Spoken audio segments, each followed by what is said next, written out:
Okay, Nesine, remember when you take a bond, when you buy a house on a bond is registered against the property, right?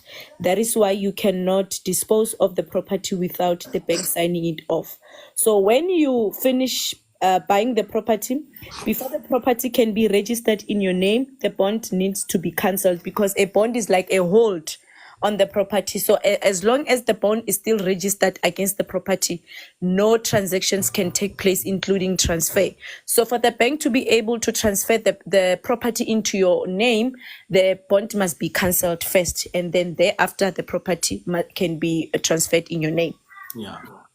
And then there's a bond cancellation fee of 5,000, isn't that? Or 3,000 to 5,000 rands that I'm they not pay. sure. I'm not sure of the fee, and I'm not sure who pays for it, whether it's going to be her or whether it's going to be bank. Because remember, the bank, they normally have their own panel of attorneys that are conveyancers that do transactions for them. So normally the fee is normally reasonable because they have some kind of agreement to say, I'm giving you matters, because they get a lot of matters from the bank. They're able to do a fee agreement.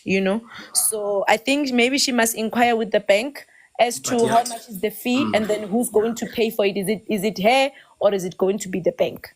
It's normally the client that pays.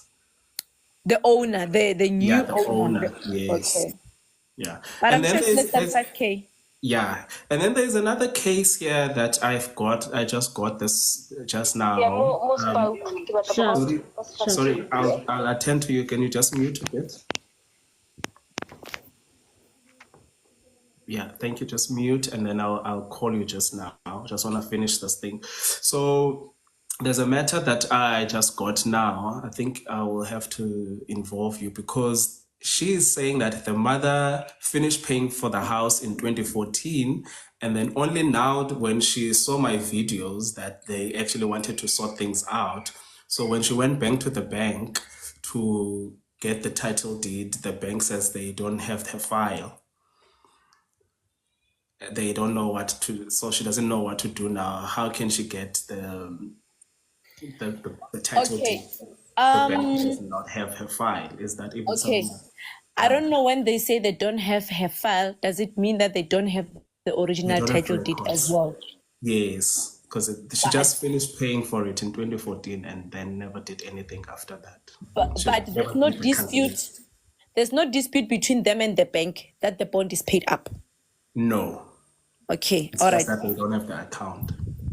All right. I'm thinking that the same procedure will have to be followed. The bond cancellation will have to be the first step if it was never done. The thing is, when you finish paying for something, whether it's a car or it's a house, the bank normally doesn't keep track of your payments, right? Even if you pay it up, they normally don't pick it up that it's paid up. So it's up to you that when you finish paying, you notify the bank to say, I finished paying my car, can you please send me the ownership documents? Or I finished paying my bond, can you please send me the title deed? If you sit and you keep quiet, you don't do anything, they normally don't do anything, because it's a big, they have many clients, right? They normally don't have a system in place that keeps track. Their system only keeps track of the payments, right? Like when you finish paying, the system will automatically say we are no longer debiting. But everything else that must happen after that, they normally don't incept. It's you who must go to the bank to notify them to look, say I've finished paying the bond, do the necessary, then they will send you the forms if there are any forms, or if it's a car, they will send you the forms and then they send you the ownership papers. So if you sit and you keep quiet, they normally don't do anything as well. So what I can advise them to go to the bank to say, I'm thinking that when they say they don't have the file, probably maybe even the title deed has been placed, the original. So what they can do is that the conveyancers or the attorney that is going to attend to the transfer, there is a procedure in terms of the regulation. I don't remember whether it's regulation 63 or what, I'm not sure. But there's a regulation of the Deeds Registries Act that allows you to apply for something that we call a VA copy, right?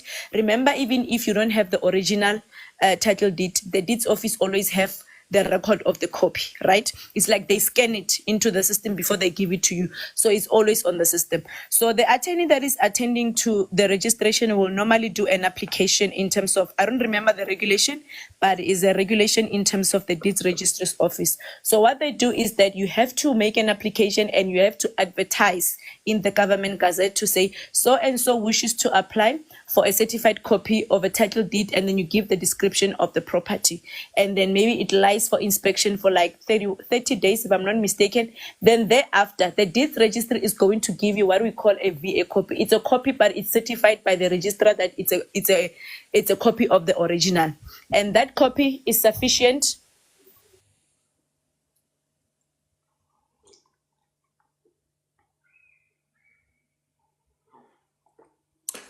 I think she's gonna Yeah, so that VA copy is sufficient to effect the transfer. I get when you do the transfer, you're going to get a new copy, I mean the new original with the new owner's details. So what I can advise them to do is to go to the bank and then check if maybe the bond has been cancelled, or rather get their own conveyancer.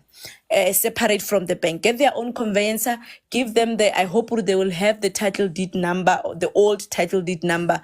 But I think it's something that they just can maybe do a deed search. If they can do a deed search with the address, they will get the title deed number, but it will still be in the name of the bank. Then they can approach a conveyancer and then also approach the bank to say, look, we can find our own conveyancer. The conveyancer is going to make an application to get a VA copy so that the bank does not oppose the deeds registry to give them the VA copy. And then after the VA copy is obtained, then the conveyancer can proceed with the transfer. With bond cancellation fee, does it only apply if you sell your house without notice to the bank? Okay, the bond cancellation fee, you cannot sell your house that is still under a bond without notifying the bank. Remember, the bond is like a hold. It's like a lock. Let me put it like that. So it's a hold against the property for the security of the bank. So if you're going to sell a house without the bank, transfer to the new owner will not take place if the bond is still there.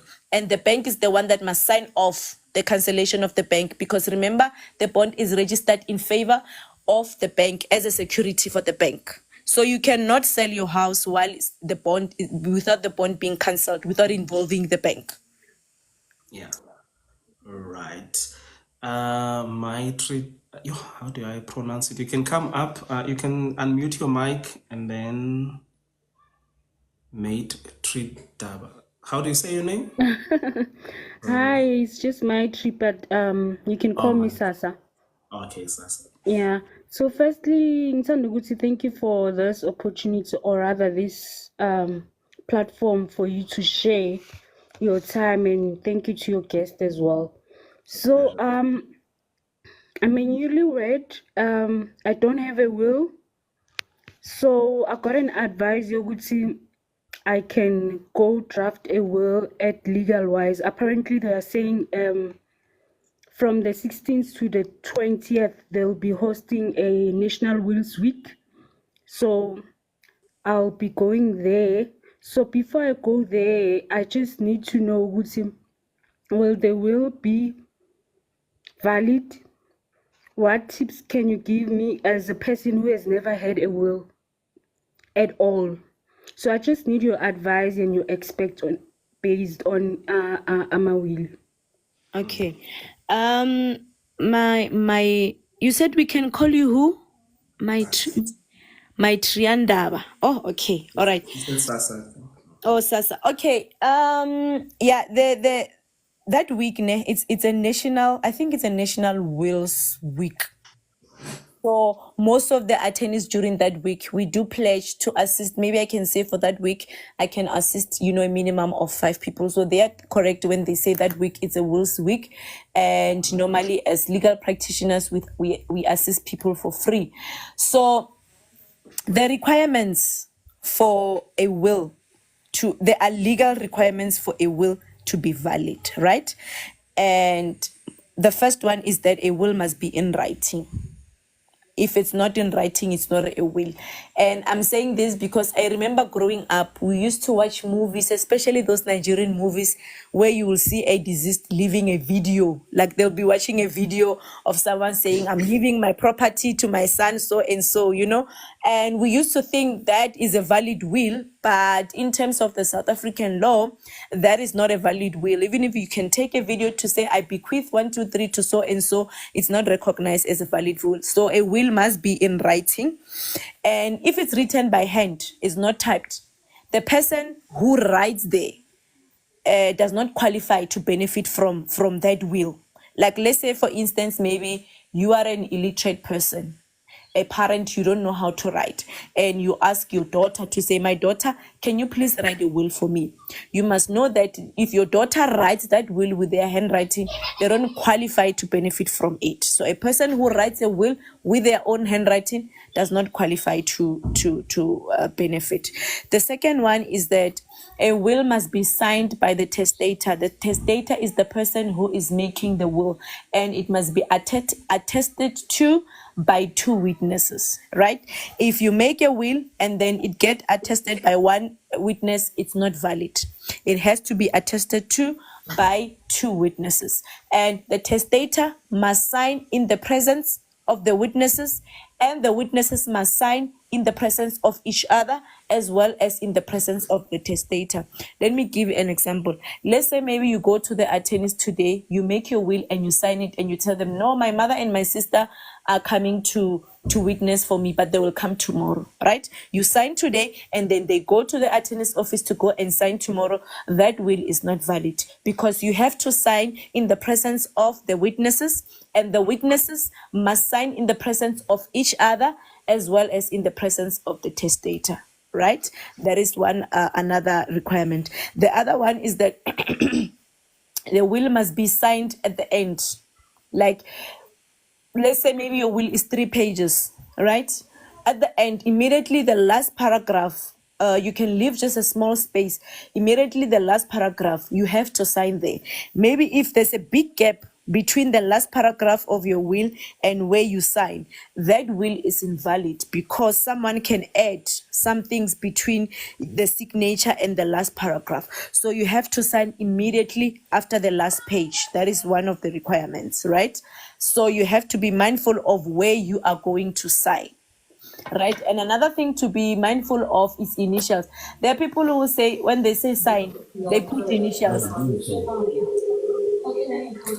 Let's mute Kimoj. Hi, how are you? Just mute a bit. Oh, I must mute. Yeah, I'll call you now. Okay. Yeah, all right. Sorry about that. Yes. So those are the, some of the few legal requirements that they will have to comply with. So those are the basic ones. You understand? The wording as well, and then also the revocation clause is very important to say you revoke all the other, legal writings, or testamentary writings or codicils or any will that you might have done, I think those are the basics, but normally they will take you through, but those are the basic ones. You must sign immediately after the last paragraph, meaning don't leave a huge gap between your signature and the last paragraph. And then also make sure that when you are going to do the will, either if you prefer it to be witnessed by people that you know, make sure that on that day, when you go to make that will or when you go to sign it, you go with them. Because if you go there and sign and then they go there and sign after, it's not going to be valid. And I always say that I advise that the people that witness for you, let it be people that you know. You can easily just say people that are employed at that office where you are doing to say, no, just witness for me. But remember, tomorrow when you are having a problem, you won't have anyone to come and testify because maybe you don't know where to get those people from. And another thing is that a person who is less than the age of 14 years cannot witness a will. So whoever that you choose to go and witness a will for you or to go and sign a will as a witness must be the age of 14 and above. If they are less than 14 years, when they're signing that will as a witness, the will becomes invalid. Did you see that question of Polly P? Will legal wise also take the percentage like banks when they administer the will? Okay, let me just say this now. I'm speaking from, with what you've been discussing from day one on your lives regarding this thing of electing banks and what as the executors. It's a very, very bad idea, because those people, they don't care. They simply just don't care. So normally it's advisable to select an executor to be someone that is also going to benefit, or that is also a beneficiary in the estate. No? For example, you are a married, just give me a moment. So are you okay? Yes. For example, let's say maybe you elect or you nominate your daughter to be the executor, ne? And your daughter is also a beneficiary in the estate. Obviously, as the daughter, I will make sure that the winding up takes place quickly, because I'm also a beneficiary in that estate, and I cannot wait to benefit and inherit, right?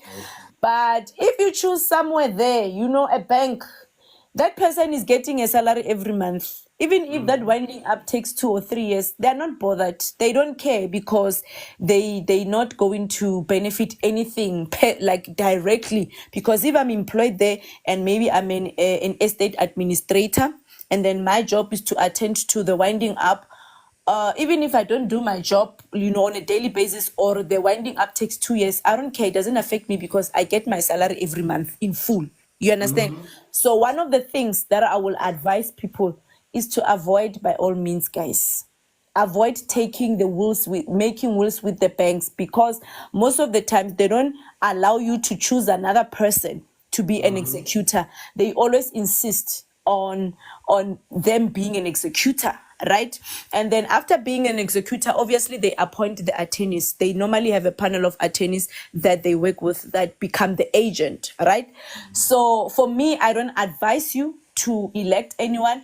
Rather, maybe go to an attorney. Even if an attorney says, I'm going to charge you 3,000 or whatever fee just to draft a will for you, it's fine.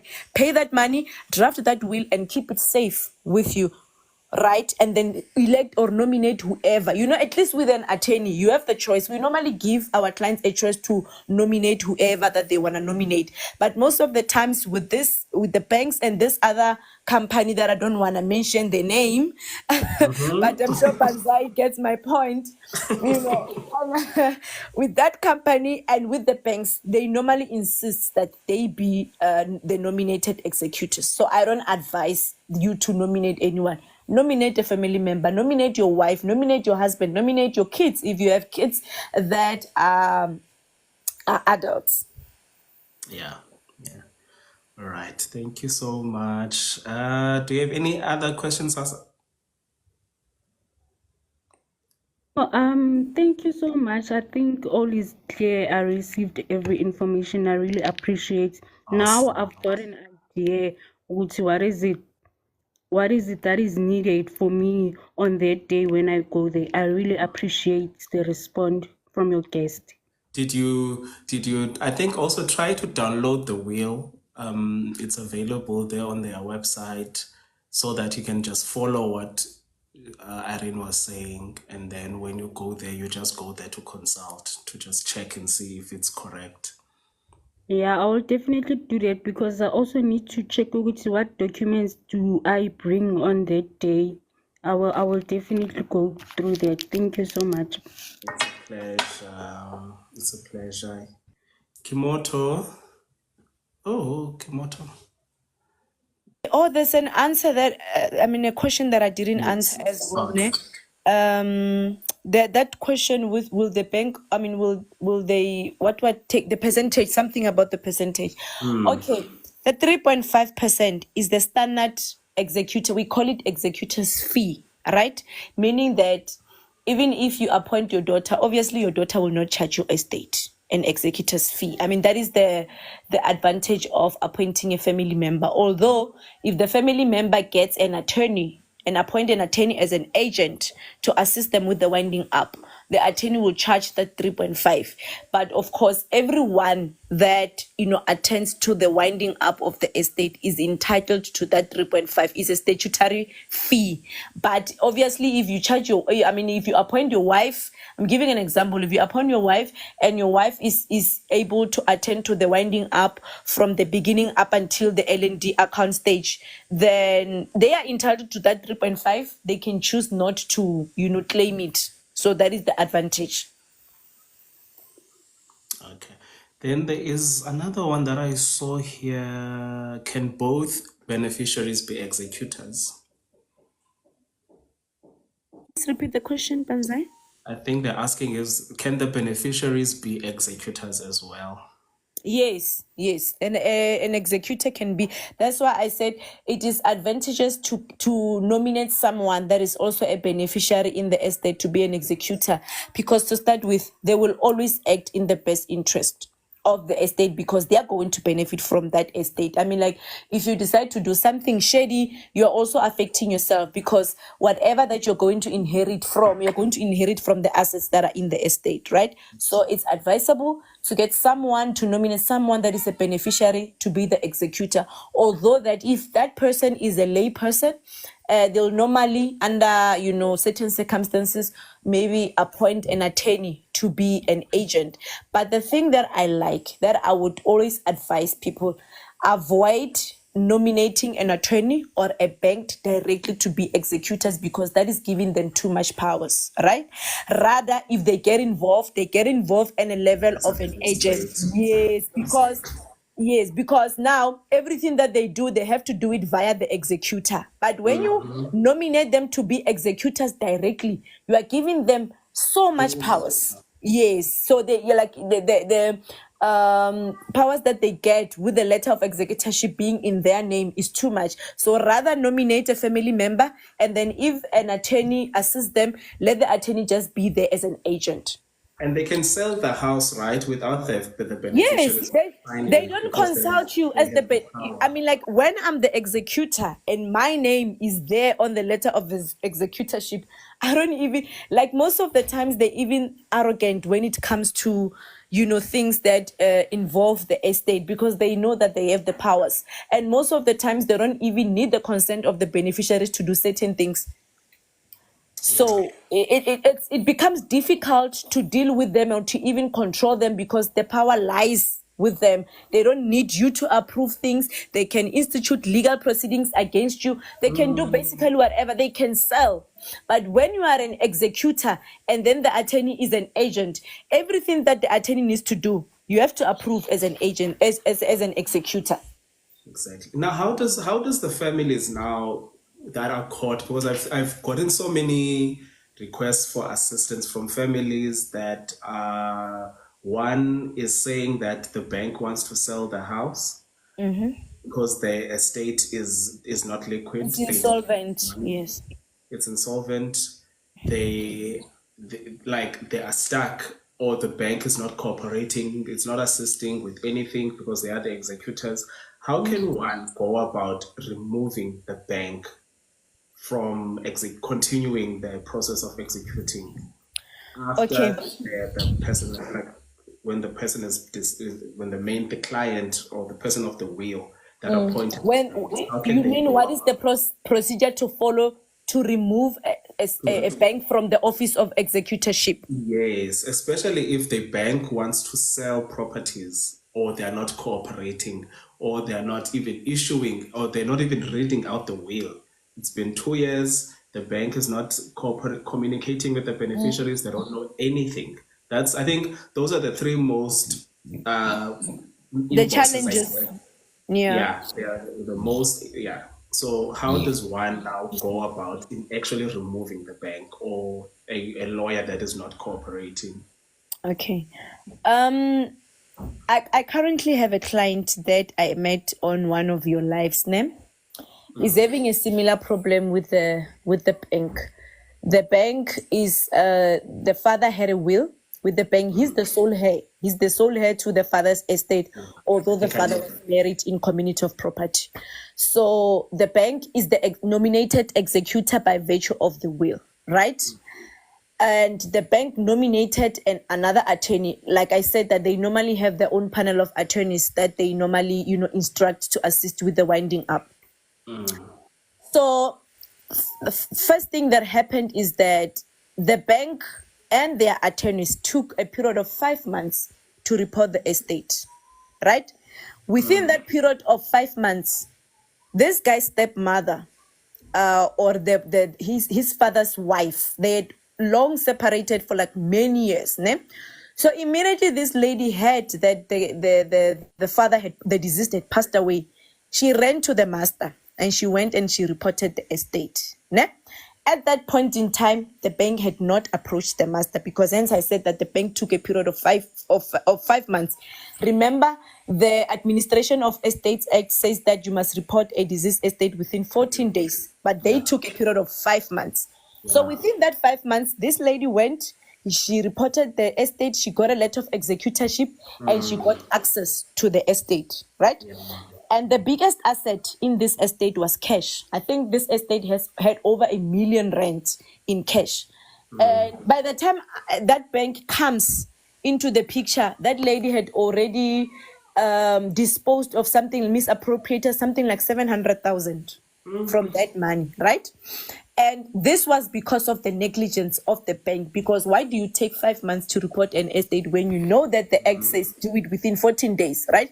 Because a lot of things can happen between that 5 months. So that is the first thing. That is the first advantage of appointing a bank or someone that is far from you to be an executor. Because I don't even know how they get to know that a person has passed away. But if you nominate someone that is close to you, they will know immediately when you've died, and they will do the necessary. You understand my point? So fast forward, fine, we've been trying to fight the issue of the money.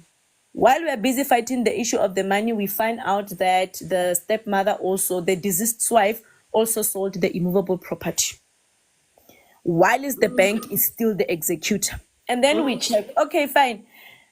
He became aware of what the stepmother was trying to do late last year. Ne? Remember, he doesn't have the powers. He's not the executor. The powers are with the bank, right? He's only a beneficiary. He became aware, he notified the bank, look, this person is trying to do 1, 2, 3. Remember, she still has that letter of executorship that was issued to her before the bank came into the picture. This person is trying to do 1, 2, 3. This person is trying to sell the property. He sent the attorneys that are assisting the bank with the winding up. They sit and do nothing. They keep quiet. Fast forward now, we find out that the property was sold in January and transfer took place in April. He notified them early in January. They sat and they did nothing. Now the question is, already the sale has taken place, the transfer has taken place, and to reverse the sale and to reverse the transfer, you can only do that with a court order, right? The question is, who is going to pay the cost of those legal proceedings to reverse the sale and to reverse the transfer? Because I'm saying that my client did his best. He did notify you, but you didn't do anything. You just sit and you keep quiet. You see a person send you emails. He even took the photos of the cars that were there, people that were coming to view. I don't know whether they were the buyers. They were coming there to view the property and they were doing evaluations. He even went to open, he went to an extent of opening a fraud case against the stepmother. But you can only do so much when you don't have the power that an executor has. You understand? So that is the disadvantages of appointing. Even myself as an attorney, I will never advise you to appoint me. Appoint a family member, and then I will assist your family member as an agent. You get my point? So that is one.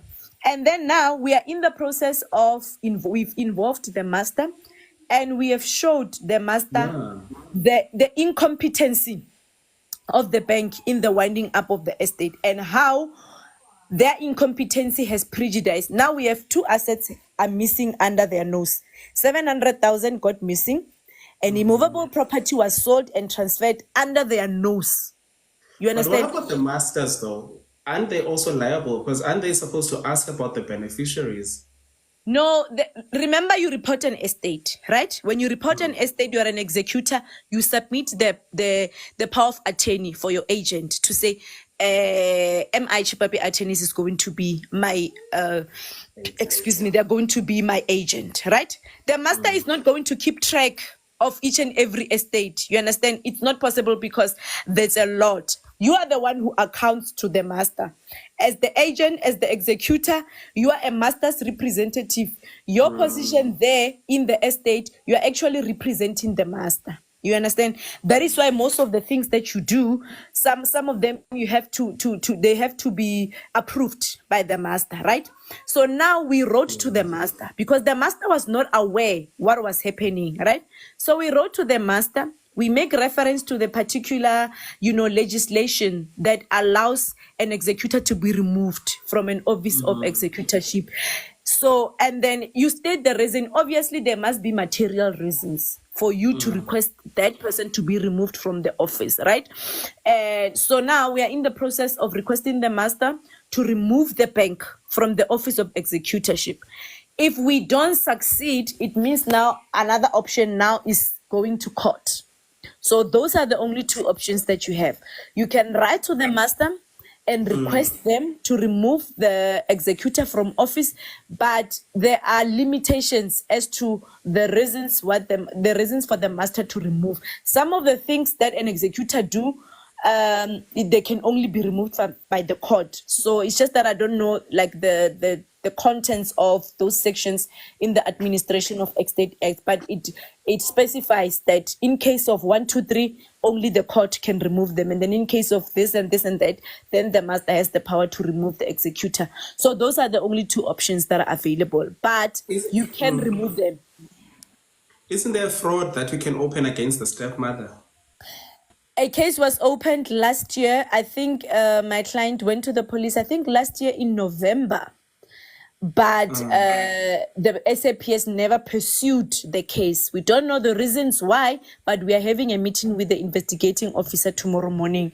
So at least maybe the investigating officer will be able to explain, because at that time when my client was opening the case, the property was not yet sold. They were still at the stage of viewing, they were inspecting, and they were even evaluating. But the investigating officer obviously didn't do anything up until the property gets sold and then it gets transferred. So obviously it's a case of fraud, because remember, she is producing the letter of executorship that she was issued with, but she knows that those letters were withdrawn. Yeah. You understand? So it's fraud because she's telling you, I'm selling this house and I'm an executor of this estate. Here's my letter of executorship. That is fraud because she knows that she's no longer the executor. That letter was withdrawn. Obviously, because the act says that when a letter of executorship gets withdrawn, you have to return it back. The original, you have to return it back. But most of the people don't return it back. And the master is not going to go around looking for you and telling you that bring back the letter. Yes. So probably she sold the house under the pretense of being an executor with the letter of executorship that was issued and then withdrawn. So obviously it's a case of fraud. So we are going to also be following up on the criminal case. Yeah, thank you so much for helping him. Because I remember he was so distraught, and I really did not know how to assist him. So thank you so much for really defending and assisting him. Yes. Andile, you can come up. Hello. Hi, hello. Hi, Hi. Hello, Irene. Thank you so much, guys, for this thing. You're really helping us a lot. I have an issue here, matter. My mother passed away in 2019, and there was this attorney who was doing the winding up of the estate of my late mother. The way he was doing it with my siblings, I found it before they finished that there were things that they were doing in shortcuts, which when I reported to the police station, it was concluded as theft, and the case was I opened, it was fraud case. So I've been fighting this case from 2020 up until now, where the master's office, they have decided to give us their own attorney from their panel who's going to do the estate afresh. So this attorney is saying he's going to but he's gonna sell everything that is under immovable property so that they will be able to gain the money and pay the debt. So for me, what is confusing me on this thing is that who's gonna pay for this attorney? Because they're saying that I'm the one who's gonna be paying this attorney, and I need the master's office to provide me with a statement that was required by the prosecutor, but they are not giving me any information. They're just doing everything on their side.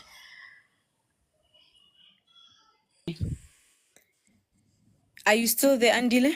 Yes, I'm listening, Irene. Okay, all right. Maybe let me ask the first question. Who is currently, or who is the executor of the estate currently? Okay, it's an independent attorney from the master's panel now, currently. Because at first, what I knew, it was that attorney whom my older brother took us to.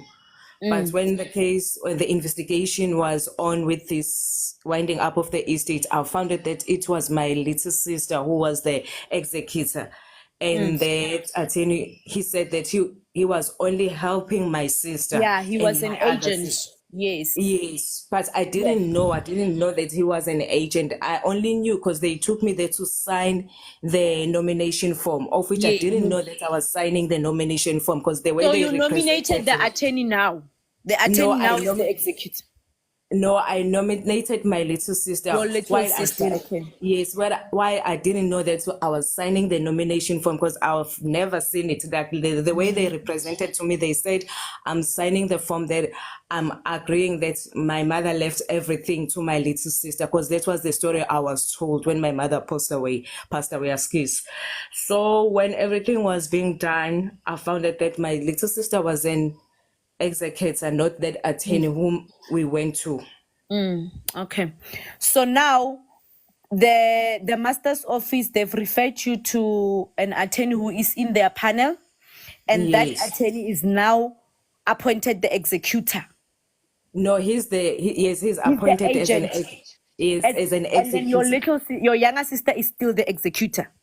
No, my little sister was asked to retain every document that was granting her as an executor, but she didn't, and her attorney, they didn't retain anything to the masters. So the masters, they proceeded with the matter to appoint their the mutual attorney from their panel.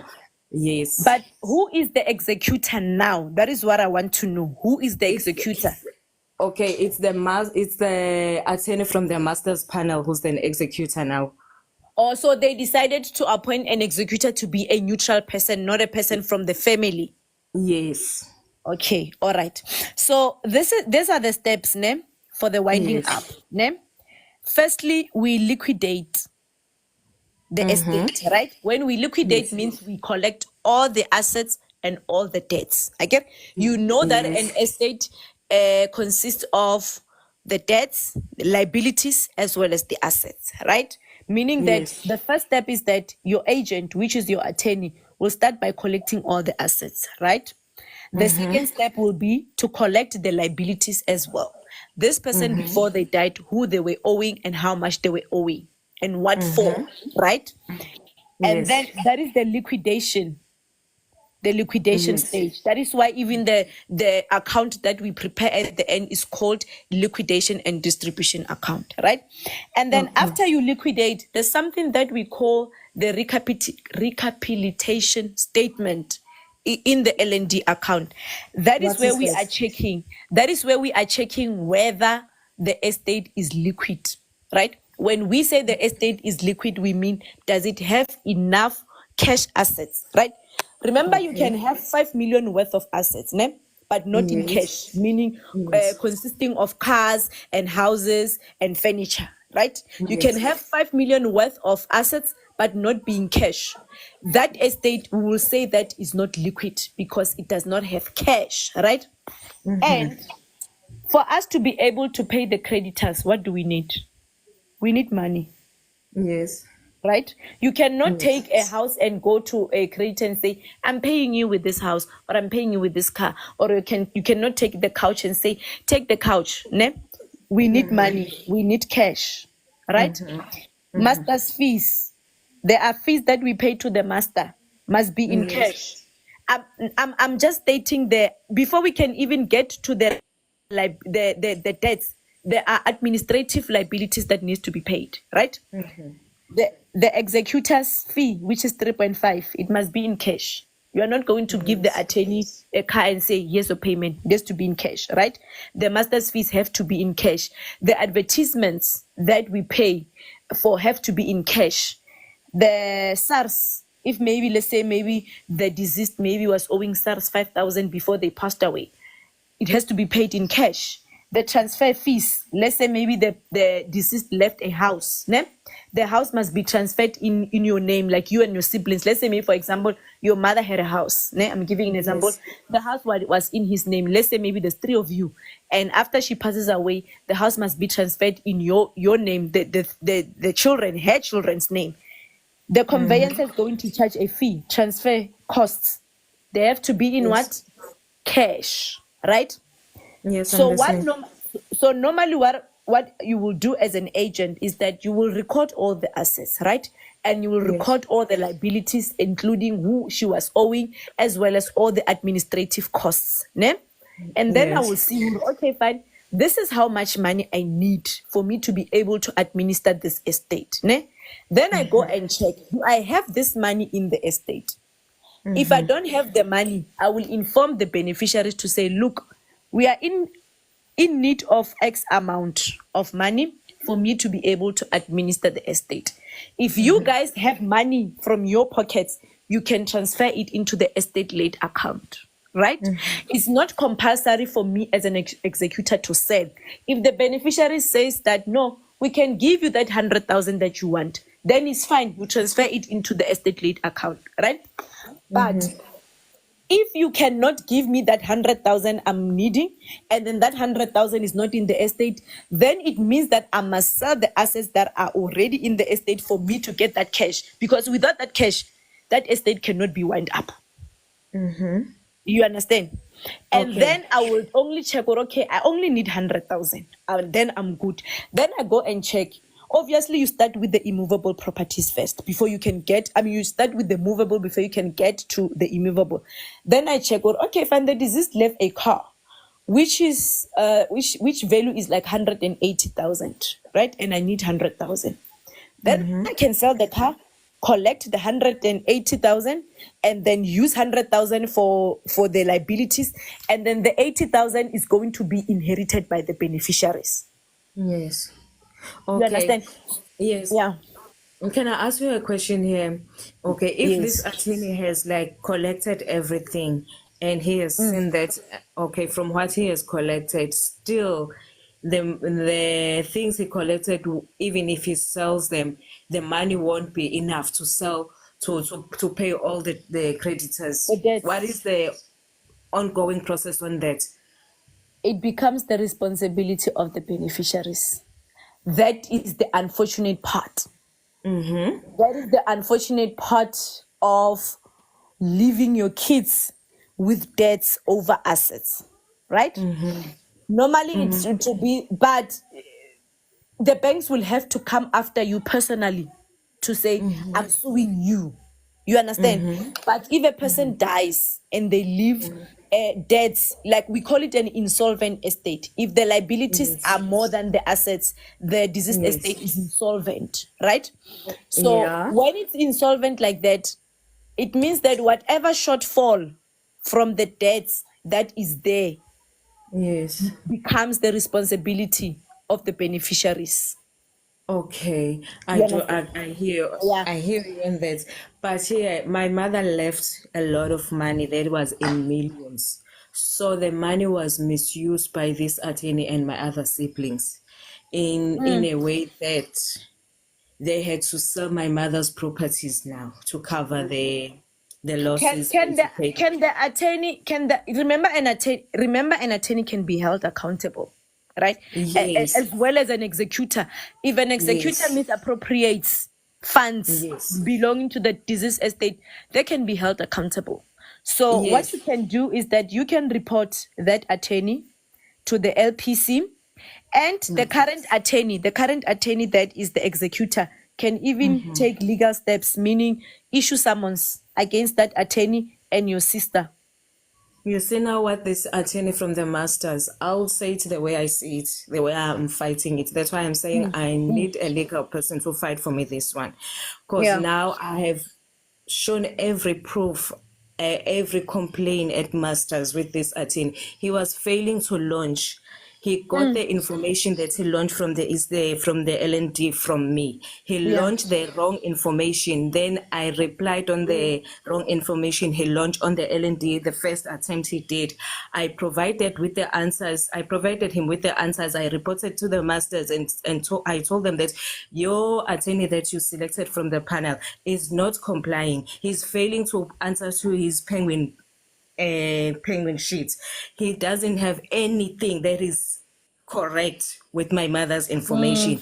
I went to the department where my mother was working. I got all the information from the head office in PMB. They gave me everything. I submitted that masters. I told them, give your attorney this information because he's failing. He's taking so long. Even now, if I'm trying to launch this company X and Law Society in PMB, they're like blocking me. They are protecting this attorney while I'm suffering. Okay, you know what, Andilene? After the live, you can DM me ne, or you can DM Banzai. He's got my number, and get my number, and then we speak, and then you give me what you have, and then I can see how I can assist you ne, because I feel like your issue needs us to discuss it offline.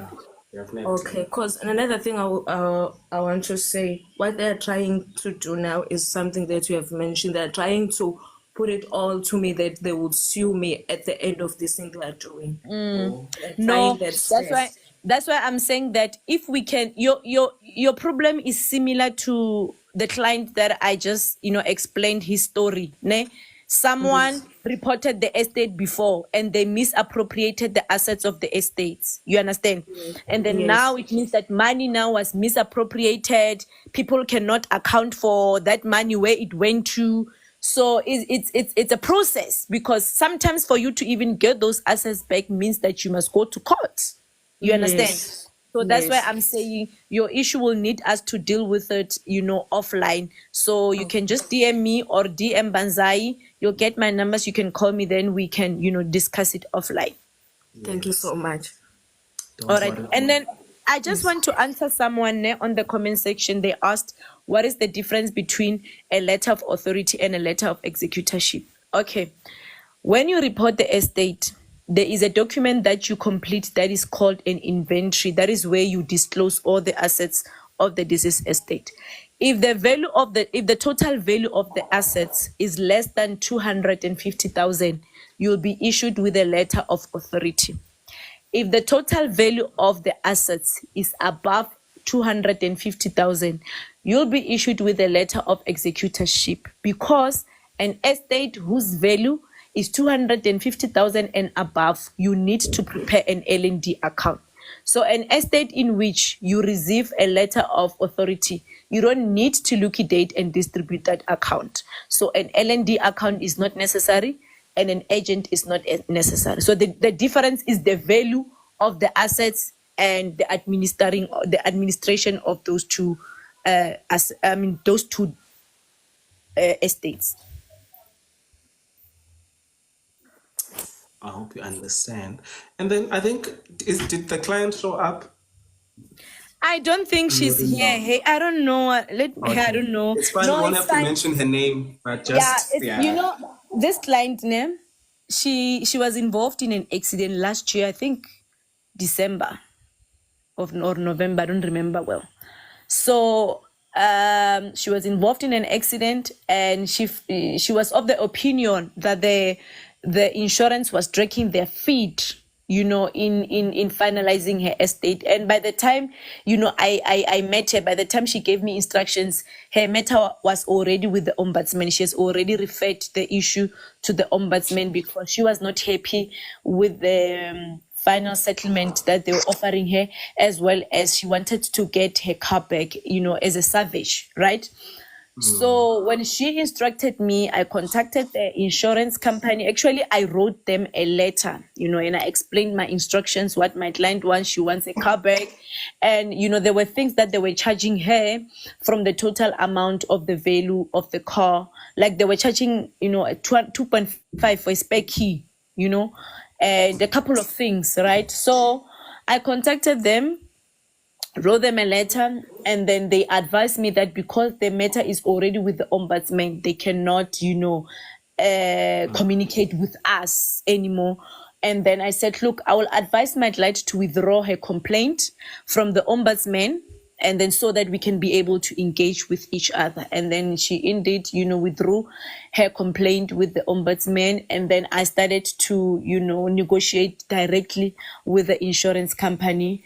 And, at least she managed to get her car back. Her car is not even that damaged, guys. Like, I'm sure she's even gonna spend less than 20,000 to fix that car. And they were saying the car is a write-off, And I'm happy because she ended up buying back the car with just 40,000, And the value of that car is like what, 110.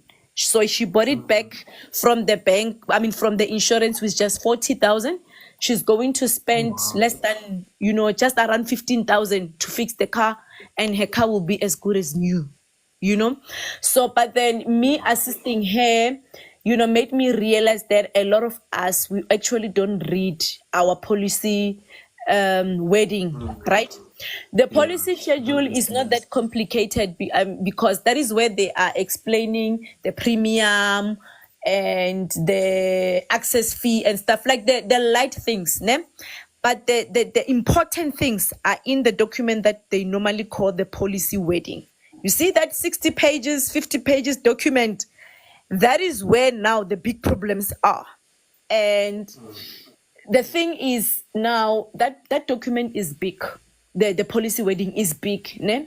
And it normally includes, information relating to all their covers, like your household, your cell phone, which I feel as an attorney that is unfair, because you can't make me read a 60 pages document only to find out only one page is relevant to my cover. You understand? Because I feel like the insurance companies have to refrain from this thing of just giving you a document that is 60 pages. They say, read the whole of it. And then when you get to page 60, you realize that this is the only page that applies to your cover, because they are lazy to tailor make each and every contract for each and every cover and each and every client, And I feel that is unfair. And actually, according to me, when I look at the legal requirements for a valid contract, I don't think that the insurance contract comply with those legal requirements. And I also, I have this matter with My Way, right? My client is it's a company. My client is a company, and the company is like a logistics company. So it's like they own a fleet of trucks, and one of the trucks was involved in an accident, I think last year around October, right? The truck was involved in an accident. It was a write-off, and then My Way, they declined my client's claim, and then they said that when they were assessing the truck, they found out the truck did not meet the requirements of being a roadworthy, like the roadworthiness requirements or something along those lines. And they made reference to the policy wording that they had sent to my client, and they said it forms part of the contract. And, my view, as a legal practitioner, I'm like, but how do you consent to something that you don't know? Because that policy wording is normally sent to you after you've taken the contract, right? After you've taken the cover and the contract is already concluded. So what is the point of you sending me a 60 pages document that when I have already, concluded to the contract? And you can't negotiate after that. Right? You don't have a way to say, okay, I don't agree with this phase, with this line or whatnot. It's not like when you say you don't agree with it, they're going to change it. It means that when you don't agree with anything, you just, terminate the cover. You understand? But I am saying that before I can consent to something, give me, like, I must know everything I'm consenting to. You understand? I must know all the clause, all the liability, everything that I'm consenting to. I must know. You must give me the right to either to choose whether to consent or not. Don't give me 30%. They normally explain the premium, the Yeah, the simple things, the things that are in the just to policy make a schedule. quick sale Exactly. and rush. But the hectic things, that are actually, which they normally rely on, are in the policy wording. And I'm like, but if you're going to give me something for me to read when I had already concluded the contract, I didn't consent to this thing, because it was sent to me after I had consented. So what is binding me is what I consented to. What came after that doesn't bind me, because I didn't know of it. So Exactly. yeah. So it's important, guys, to read our documents. And if you are not happy with, or if you can insist, if you are taking a new insurance, call the insurance company and say, give me a quotation, right? A quotation is not like taking a cover. Tell them, give me a quotation and then send me the policy wording. I want to read it. Then I will call back tomorrow. Then I will tell you whether I'm taking the cover or not. Don't take the insurance Yeah. and then, receive the policy wording tomorrow and stuff like, no. I insist on getting the policy wording. Just say, give me the quotation and then send me the policy wording. Let me read it, and then I will call back after tomorrow and then tell you whether I'm continuing, whether I'm taking the cover or not. So I advise you guys, request the policy wording before you take the cover. Yeah. That's so true. Okay, I think okay. Yeah, guys, if you have any other questions, you can request to join. Otherwise, the session is just an hour. So if there are no other questions, then we're going to end. So if you have a question, you can type or you can request to join. Is it Wuve or Jara? You can come up with a question. Hello, but Nguve. Hi everyone. I don't know if maybe I can get assistance. My question is not will related, but it's property related. So I don't know if Mrs. Irene can help me with this one. Yeah, give you it So a can. last try. year, You can go on. yes. All right, thank you. So last year in October, my mother bought an apartment in a sectional. It's a sectional title. She bought it cash, and we got a clearance certificate that there are no debts or whatsoever under that property. And then in March this year, that was last year in October 2023. And then this year we received, when the rates and taxes letter came, that the property is owing about the whole, remember in the sectional title there's other apartments that are there, then the complex is owing about 3.5 something million, and we are supposed to partake in Sorry, Jara. paying. Wuve. Was Okay, it but was it you? So was it your question where you were asking about previous debts, yes, or yes, was yes, it but you? Oh, okay, all right. yes, it No, it's was fine. me. Yes. Okay. So we had then, from the lawyer that we were using, the property lawyer, we had received a clearance letter because the house already was paid in full. It was a cash buy, so we've got the title deed with us as well. So this year around March, I think it was March, we received rates and taxes. We were supposed to pay about 6,000 rands of that, because when we asked the managing agency of that complex, they said that that money was because the city of Johannesburg built the complex wrongly in 2020 and 2021. And we were not there. We only got in the complex last year, October. But we are forced to pay those debts. And we're told that if we do not pay, the interest incurs interest as well. So I wanted to ask, if is it lawful for a new owner to be made to pay debts where she was not there? Okay, Wuve. Okay, Okay, Wuve. yes, yes. Wuve. I want you and your mom to make reference to the OTP, the offer to purchase, Yes, right? yes. Mm. Check if there's a footnote clause, right? Okay. The footnote clause normally says that you are receiving the property as it is with its defects and with its debts. Normally, right? So you'll take my numbers, name Yes, yes. after the live. You can DM me or you can DM Banzai. Maybe I can assist you guys to go through the OTP, ne? Yes. Because the footnote clause is the one that says whatever that the property is owing, it comes to you, the buyer, right? Is the footnote clause. So if it's there, so we have to check for this in the OTP, Yes. right? Also Yes. now, the issue of the clearance. You said that I'm thinking that in an estate, in a sectional title property, you'll normally find the municipal rates, ne? Yes, yes. Right? And there's also the what do they call it? The ones for the estate. Communal, maybe communal water, or communal electricity, something like that. Body corporate. I get you know that Yes, body corporate. Yes, yes, so yes. there are those body corporate fees, or rates as well. Yes, So yes. there is that one for the city of Johannesburg. Ne? Yes. Normally it will consist of your water, and I don't know whether the electricity is prepaid or whether it's standard, ne? But I'm assuming it's prepaid. Like it will normally be your water, your sewage, and your waste Electricity. collection, what yes, or electricity if you are using standard, or if you are using prepaid, like you go and buy.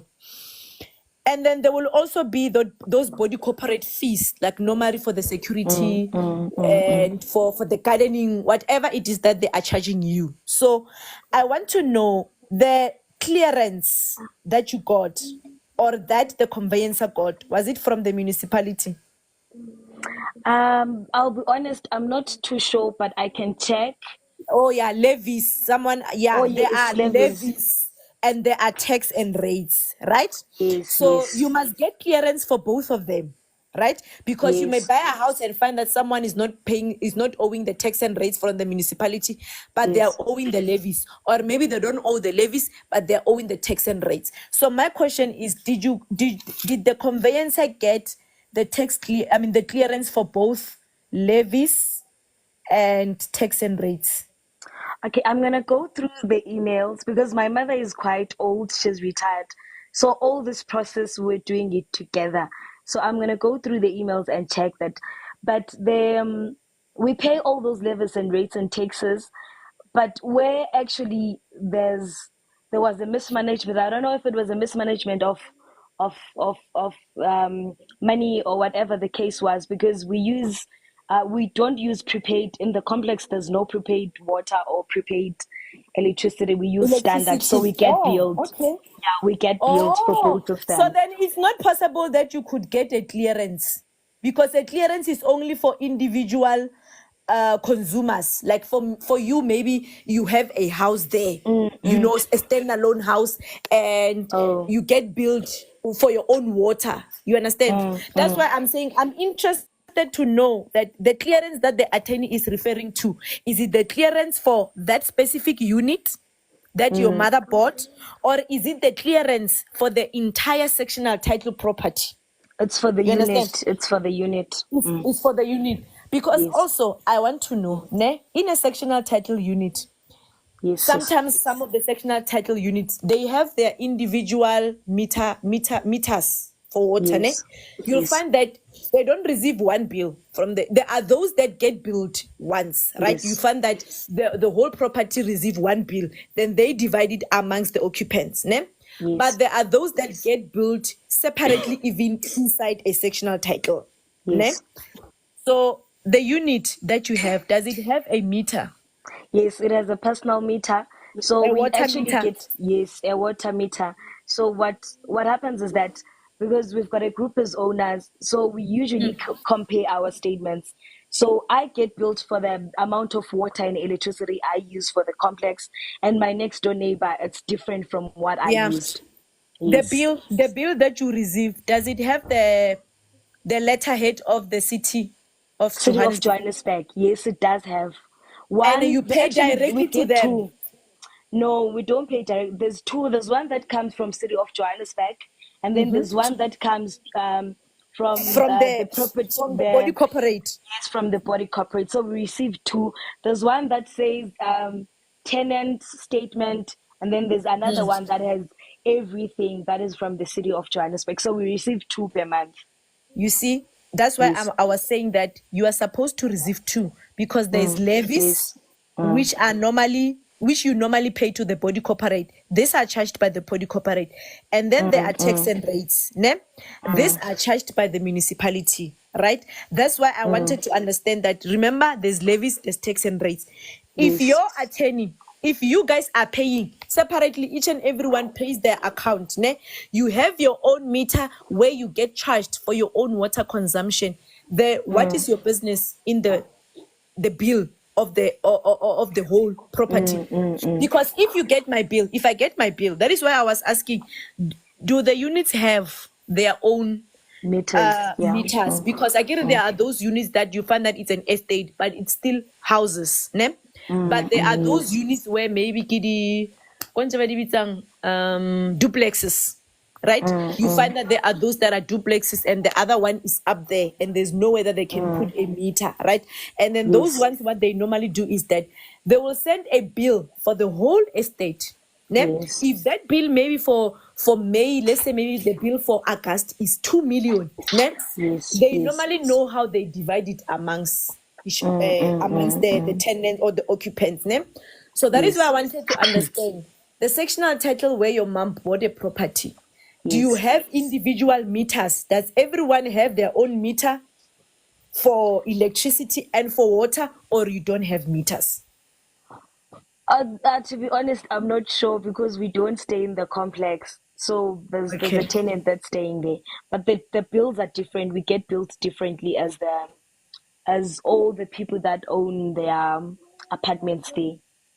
Yeah, so that's why I say I'm thinking that maybe there's a way for them to know consumption, to say when you consumed X amount electricity, you consumed X amount of services, right? But then it goes back to the footstools. The footstools clause will be the one that will tell us whether your mom can be liable to pay for the past debts. But that's what I'm saying. Take my number and we'll just read the contract and see how we walk around it. But that footstools, like, guys, please be careful when you're signing when you're buying your properties, name.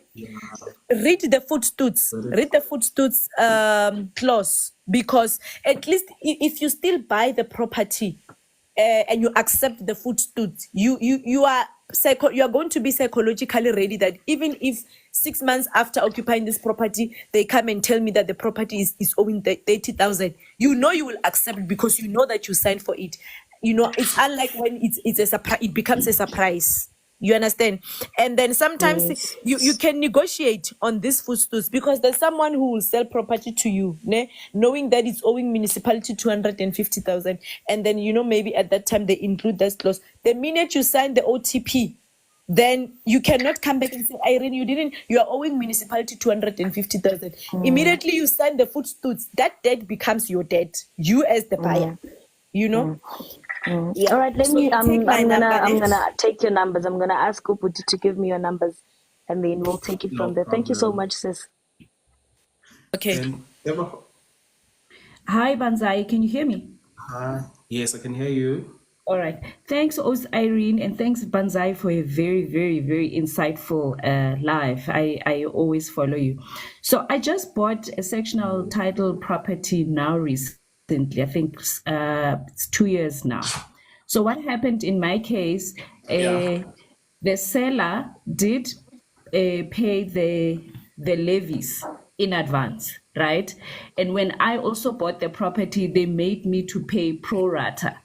But when I got in here, I was told that I was owing. But in my case, because I read every little dot of the document, I said to them, no, you need to credit me because I already paid my levies pro rata. It was a hassle. It was only, I think, only resolved 2 weeks ago, since 2023. So in Wuve's case, I was under the impression that she's referring to the debt of the entire complex. But if she's referring to the debt of the unit, it's the responsibility of the estate agent to disclose that. She's not liable for those levies that are owing. No, It's the Tebogo. responsibility of, and then if she bought the property maybe under auction, obviously there will be certain clauses that says you must inherit the debt, right? But if she bought it legitly from the seller to the new purchaser, it's the seller who's responsible. I also have the contacts of the person who helped me. This is the person who, maybe you can work with her, Irene, when you're trying to help Uvuwe. She's the one who actually developed the CSOS policies, Jolene. She helped me to resolve this case. It was almost 2 years battle, but in my case, I think it was just the managing agent, because both the seller and myself, we paid the levies in advance. I just needed to be cleared on my side. Tebogo, can I just intervene? Ne? Okay. The previous lady's story, I forgot her name. Wuve. Wuve. Yeah, Wuve, I think. The mother bought the property legitimately. The conveyancer obtained a clearance certificate, right? Okay. From the Yes. municipality, and the property was clear, right? Transfer took Okay. place, right? After the Okay. transfer, now there is a debt that comes from the municipality, right? For the whole Yes. estate, I think. They say, I think maybe Yes. it is an issue Yes. where maybe you didn't pay me properly or I Your underbilled building. you. Something about the billing, it's an Ah. old debt that came, just sufficed from the municipality. And now the body corporate and the municipality are saying, you, all the occupants, they must pay, Yes. or you are now liable for this debt. Nah? Oh, So yeah, the reason yeah. why I'm making reference to footstools is because footstools, guys, it says that you are buying the property as it is. You are accepting it with whatever that it comes with. You No, it's understand? true. Yes, yes, that So that's piece why is I'm correct. saying that. That's why I'm saying that we'll have to make reference to the offer to purchase, then to read it, because our answer or the solution is in the offer to purchase, because we must know what her mother signed for. Ah, okay. No, that makes sense. If that is the case, it makes Doesn't it perfect sense. also when you're buying a property, like the municipal needs to give you a clearance so that they know that No, the they do. did owner, obtain. They They do. whatever they obtained own. the clearance, ne? And the transfer is just like maybe. Let me give you a practical example. We get married, ne, Banzai, and then we do our credit checks. You check, okay, Irene is okay, Banzai is okay, ne? Yeah. 2 years down the line, someone just come from the blue and says, Irene owes me 2 million. We are already married at that time. So it's a similar situation. Everything was done, a clearance was obtained, but then after some time, when the transfer has even taken place, the municipality comes and says, but I've checked my records and I've realized that you are owing me X amount. I think it's a debt, the whole estate. Maybe there's something to do with the billing or with the payment or something. Yeah, something along those lines. And then now when the municipality comes forth and says, no, I've checked my record and I've just realized that you owe me 10 million. I'm giving an example. Now they have to check. They are dividing it amongst the units and the occupants. I'm just Unfortunately, Yes. Unfortunately, they fall into that trap as well. Yeah, so the footstools, remember the footstools is to trap you as the buyer, to say whatever it is that is going to come after this transaction between me and you, it's going to be in your name. It's true, yeah. Yeah. So that's why I'm saying we'll have to check the offer to purchase to see what they Ability now have to signed check.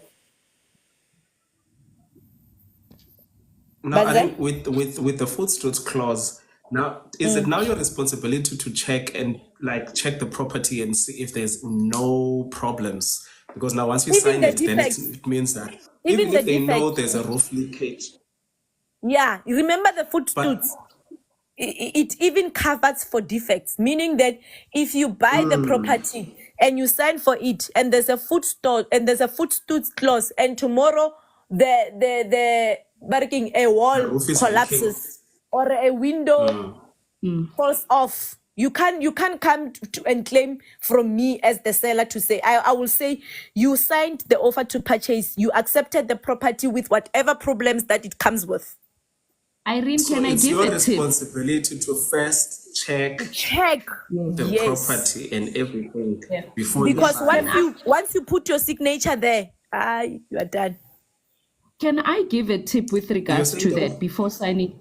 I was just saying, can I just give a little tip, because I've just joined this SA Property Network and I'm learning every day. Is that when you buy a property, especially well whether old or new, the nice tip that I got from this network is that when you sign the OTP, you can also put in your little clause that says, I'm signing this OTP subject to property inspection, because now I'm just Yeah. a buyer, right? I don't know even the smallest defects. So when I buy property, I can bring in a property inspector who is able to even check the minute things that I may miss. And then in that case, it also helps you in reducing the price of the property. Or also, some of the OTP, they come with a clause, we call it the cooling off period. A cooling Yeah.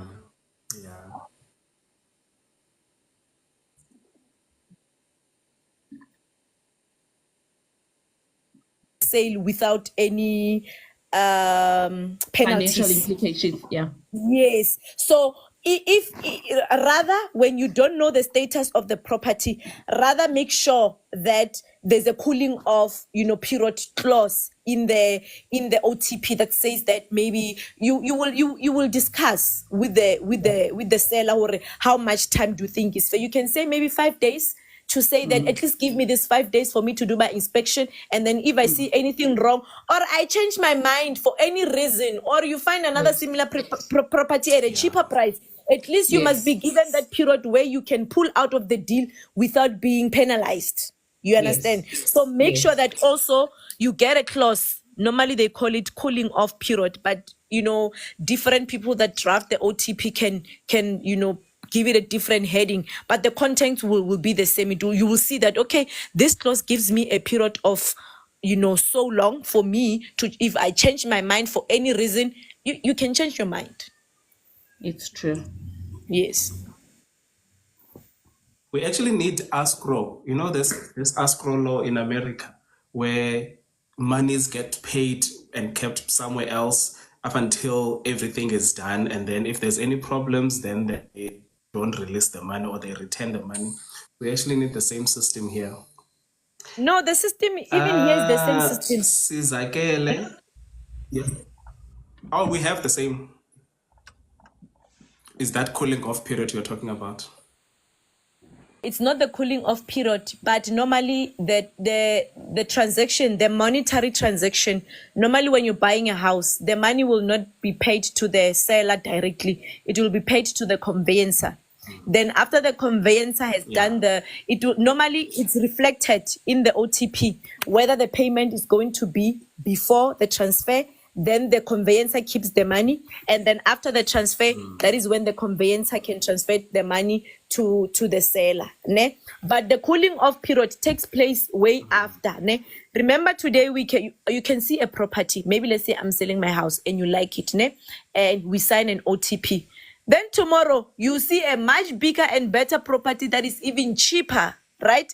And then now, if there's no cooling off, from remember, an OTP is a contract, right? So if there's no clause that allows you to pull off, you just can't pull off. You understand? So make sure that there is that clause, the cooling off period, that says within 3 days from signature, you can pull out without any, financial implications. All right. No, thank you. Sizakele, you can come up with the question. All right. Hi. Thank you so much for this opportunity. A pleasure. What is your Similar, question or your but a bit comment? complicated. Okay. We have a property that we bought a couple of years ago, and we got clearance from the municipality. And recently, we're trying to sell that property, and we have identified buyers. But when trying to get clearance certificate, municipal clearance certificate, it's stuck at that point because there's apparently investigations of fraud that happened where municipal land was being sold, but we did not buy it from municipality. We bought it from a private person. We get billed every month by the city. The deeds office has the right. So it was a valid transaction where we bought, and we are being charged rates. But now when we're trying to get clearance for it, on that part, it's being stopped. So I don't know what we need to do, because if there was some fraud, if they sold to people that sold to us, or to 3-4 people down the line sold to us, I'm not sure how then municipality is punishing other people and not allowing us to transfer, or even, I'm not sure what if this is now expropriation of land without compensation, or what it isn't. Okay, dear. My advice ne is that you guys are not at fault. It was not your fault. If you have proof that the sale was smooth on your side, or maybe even the previous, right? Remember, the municipality is the one that has the duty to safeguard their land, ne? If this land belongs to the municipality, it's their duty to safeguard it and to make sure that it doesn't get sold illegally. So if you guys are clean, what you can do is that my advice to you is to go to court, make an application to, is what we call an application to compel. You want to compel the municipality to proceed with what needs to be proceeded with, to allow you to do the sale and to transfer the property. Whatever issues that they have with whatever, with the illegal and the fraud and stuff, you guys were not involved. You bought this property genuinely. And how long have you been owning this property? I think about since 2018, 2019, somewhere there. So it's a couple of years. And then the previous owner, did the previous owner buy it from someone else as well? Do you know the history of the owners? No, I don't know the history of the owners. But Okay, like I but said, you it was the municipality was happy to issue clearance. a With clearance, other, and they've been billing you, and there've never been problems with the property before. They continue. We do have a rates account. They continue to bill us only when, in fact, had we not been selling, this would not have been come to No, our take them to attention. court. Take them to court. Get an attorney. You can get my numbers. You can DM me or DM Banzai, or you can, get another attorney. But I don't think this is something that you'll be able to discuss with them. If you've already tried and you can't, it's only a court order. If you can get a court order that compels them to proceed with the transfer, then you're done. Okay, I'll get your numbers and contact you. Thank you so much. Okay, all right, dear. Thank you. Then what do you can? Hi Banzai, thank you for accepting me into the platform. I love your work very much, and I love the fact that you are changing people's lives in the process. I just wanted to come in there, Irene. The cooling off period, I think, if I remember correctly, is for properties that are under 250,000 rand. I think they have a 7-day or 14-day cooling off period. But what I've learned is that if you are buying a property that is above that is above 250,000, what you can do is that you can say on the suspensive clauses, you can say subject to 14 days due diligence period. Okay, So yes. in that time, that means you are doing your research and all that, but you have signed the OTP, and within that time you can withdraw the OTP. So that applies for any property. Okay, Thank no, you. I get you. Thank you for that. Okay, maybe let me explain what a suspensive clause is. Ne? A suspensive clause is a clause that suspends the coming into effect of a contract up until a certain event takes place. So I think thank you, Dan Wandi for that. I'm not in the property space, on a full-time basis. So some of the things, it's not like they're at the back of my head, but I thank you for that. So meaning that the cooling off, according to Dan Wandi's information, the cooling off period is only applicable to properties that are less than 250,000. So for a property that is more than 250,000, you have to ensure that there is a suspensive clause. A suspensive clause is a clause that says, even if I have signed the contract, or even if we have signed the contract is of no binding legal effect up until a certain event takes place. Like what he has said, that you can say until a due diligence has been conducted by the buyer, meaning that whether maybe you agreed on 7 days or on 14 days, whatever the period may be, until you can come and give feedback that I've done my due diligence and I'm satisfied with the property. It means that that offer to purchase is not of no legal binding effect, and you can actually withdraw from it without any legal implications. So thank you very much for that information. I think. Yeah, but I think also, I've once heard that white estate agents prefer black people because we are just happy to sign because, Yes, we don't even read. we're hard. We don't go through anything. We are they say that they prefer black people because we are not problematic. We don't give them problems. We are just happy to be we don't give them problems by the bank. We are just happy to be so by the bank. Sorry, Dad, can you just mute? Unless you want to say something. Sorry, thank you. You know what, Banzai? I always say that, what, guys? I know that Yes, I you just guys wanted don't to like validate you us. there, Wandi. Sorry, man. Banzai. Sorry, Dad. Yes. Yeah, you are. Yes, I was just saying that I just wanted to validate your point there.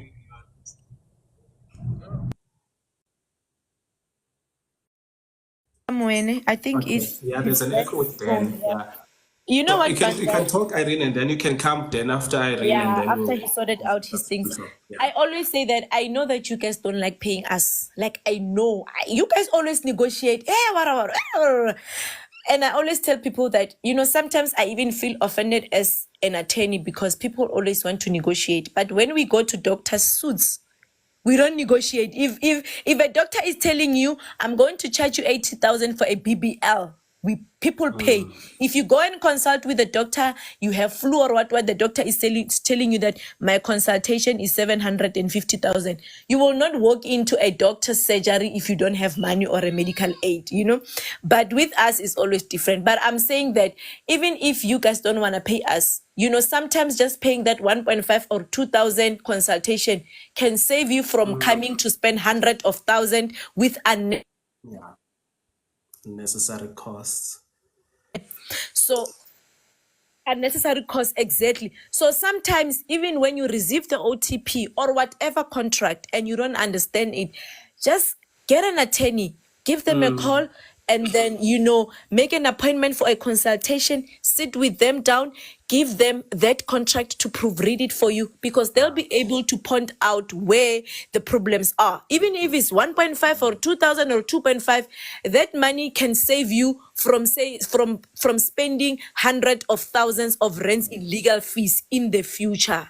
You understand? So commit yourself that if you don't understand a contract or something, book a consultation with an attorney, pay that X amount, but it's fine. It will be saving you from a lot of problems in the future. Exactly. Dan, you wanted to say something?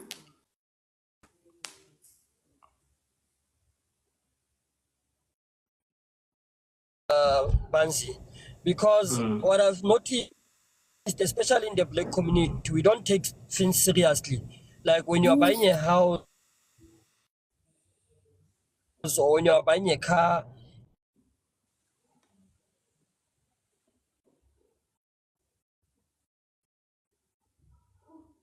Dan, do you mind? I think you've got a problem with your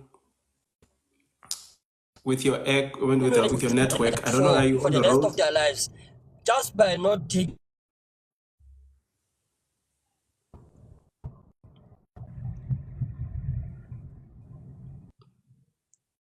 Yeah, all right. No, whilst you're still sorting that, you can just come back after you sorted your network issues. We want to hear your point. Otherwise, Moshecho, you can ask a question. You guys can request if you have questions. If you'd like to comment, you can request to join and then you can just come up. Okay, thank you for the opportunity, Mr. Banzi and Aus Irene, and greetings to everyone on the panel. My question is, I'm gonna try and make it short. So we bought a property that was subdivided. So I think it was like a huge stand, and then they subdivided it into 3, and then they built houses. So ours is the corner stand, and then it's got a bigger portion and a smaller portion, the 2 meter squared one, which is like on like a corner of the house outside. Right. So I think we bought it in like 2011. So in 2013, then came a bill for the 2 meter square section. I'm not going to mention the bigger part because that's fine. But then, so they're charging us for rates and refuse. However, we're getting billed for water, sewer, rates, and refuse on the bigger portion. So I tried to go to COJ many times, and then at some point, I think they sent someone in to come, and then they confirmed that it's a vacant land, right? And then they took or they removed that debt, like then it became 0.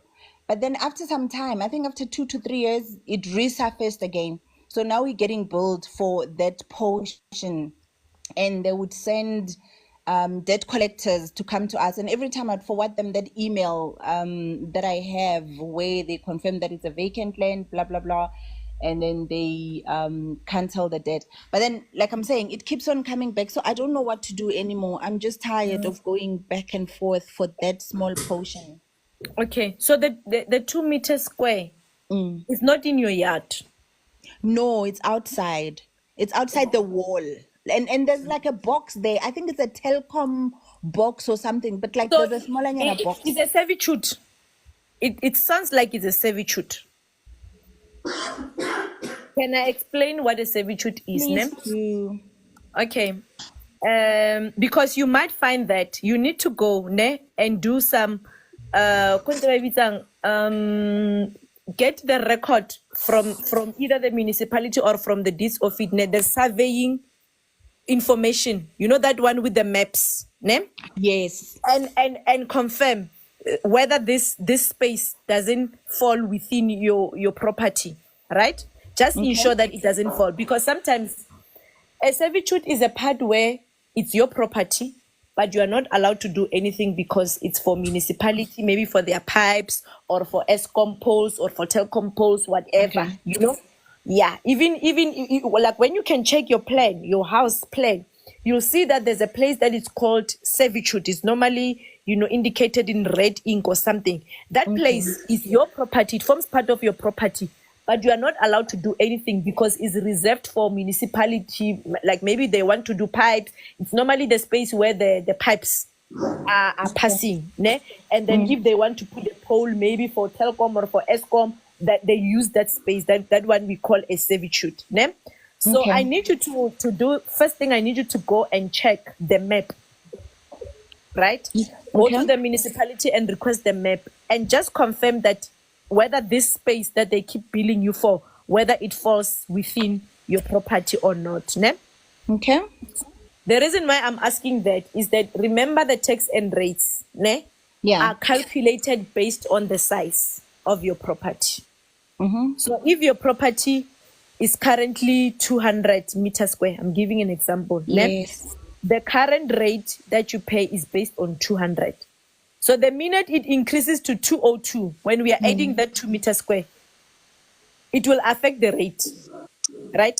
Because you are billed, the calculation is based on the size and the price and the value. Most of the times, their calculations is based on the size of the property and the value of the property. So obviously, this 2 meter square, if it's added onto your property, if it forms part of your property, it will affect the rate.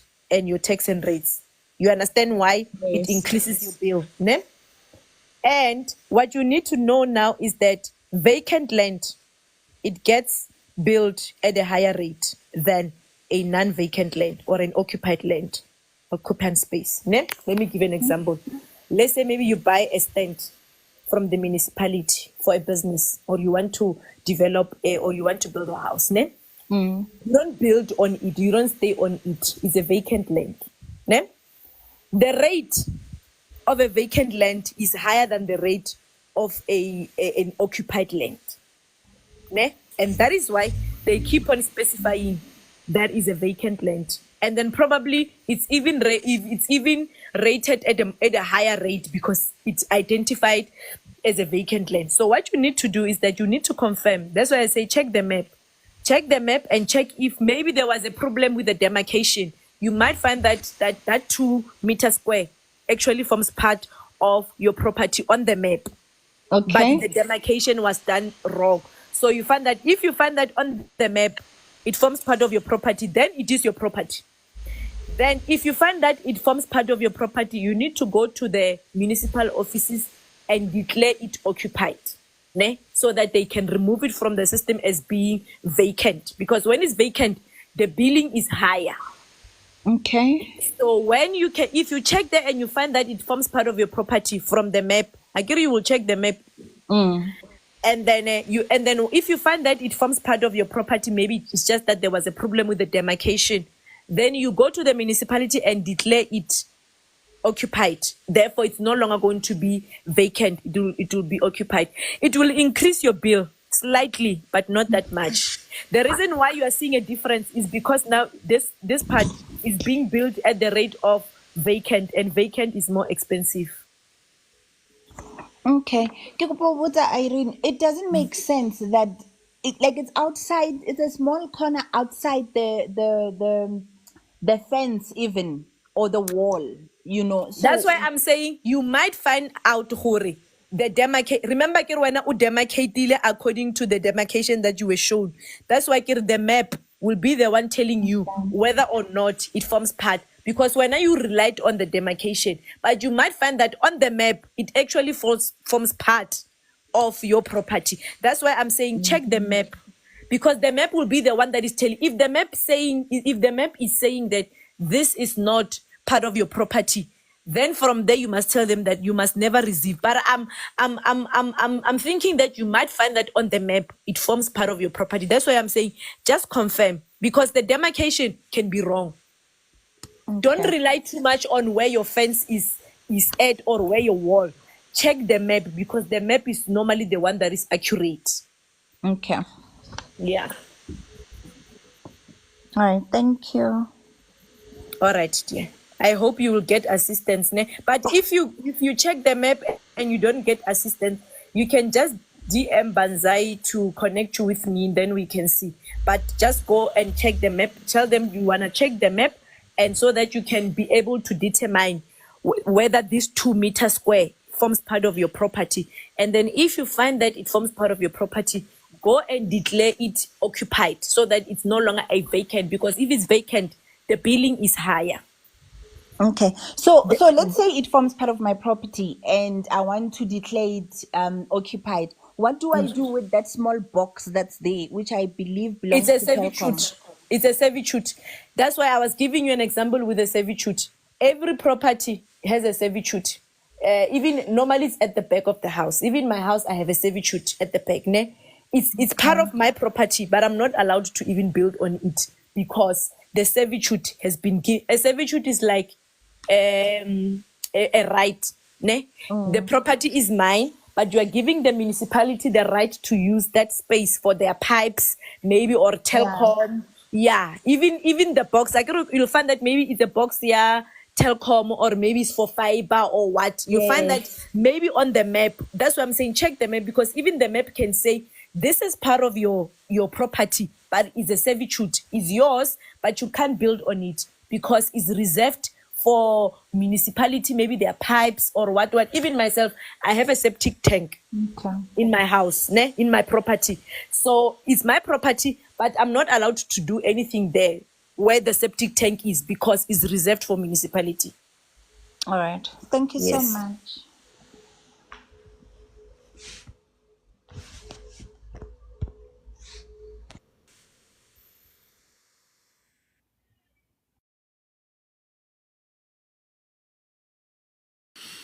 Banzai, you are mute. It's either you are mute or there's something wrong with your microphone. Sorry, I forgot to unmute. Thank you. Guys, so I was saying, please request to join if you've got questions. I think there was one question, Irene, that you can tackle. They are asking, their properties got repossessed and then got sold on auction. Now, will the debt be part of, let's say they pass away, if the property is sold on auction and then there's still a A balance, shortfall. A shortfall. yeah, and then they pass away, do the children now become liable of the debt? Yes. The shortfall, when a house is, that is why sometimes you must avoid, when you see that your property, you cannot afford to pay it anymore, and you can see that now it's been long that you've not been paying, and the bank can actually repossess it. I advise that you get a property agent and try to sell the property privately. Ne? Obviously, after you get a buyer, you'll have to declare at the bank. The reason why you have to try and sell it privately is because at least you might have a chance of selling it at a higher price than at the auction. Because when it's sold at the auction, it's normally sold at a lower price, and it leaves you with a shortfall that you must still pay. You know. So yeah, the question is yes, that shortfall, you are liable for the shortfall. And then if you happen to die, the shortfall will go into your estate, and your beneficiaries might be held liable to pay for that shortfall. And then when it comes to, because a lot of people also write to me asking about, they normally ignore the letters, the court orders, and then up until it becomes like it's late, where there is now, it's been gazetted and now the auction date is there. What are the rights of someone? What can they do to prevent that? Can they just let the banks auction their house, or can they come to you to prevent, even if there is a court order already? What are the rights of those people that whose houses are being repossessed? Okay. We call it a sale in execution, ne?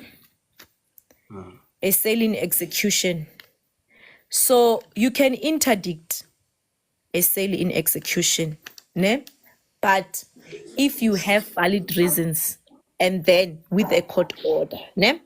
Let's say maybe you find out today that your house is going to be executed in sale, or is going to be sold on an auction next week, Wednesday, ne?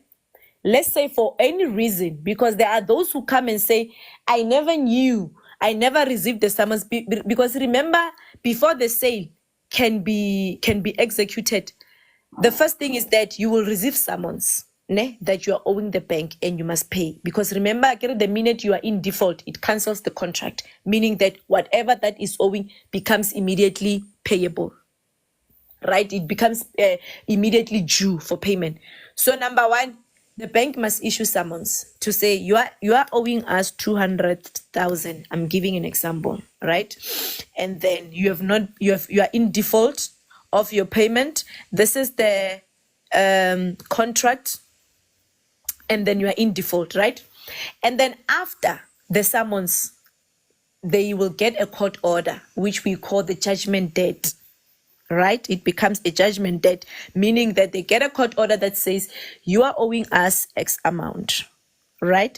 And then after that, they will try to enforce. They will give you the court order to say the court has ordered you to pay. Let's say for some reason you don't pay, maybe for a period of a year. They go back to court. Now they are going back to get the permission to execute your property. Ne? Now they are on the second court case, right? They go to court, they tell the court that on this day, we got a court order that Irene is owing us 200,000 and she must pay us. We served the order to Irene. This is the proof of service. We've made follow-up for a period of 12 months. Irene still has failed to pay us, right? Therefore, we are asking the court to give us the permission to execute the property so that we can satisfy the debt that Irene is owing to us, right? Then they will get an order of execution. That is the order that allows them to sell the property now, right?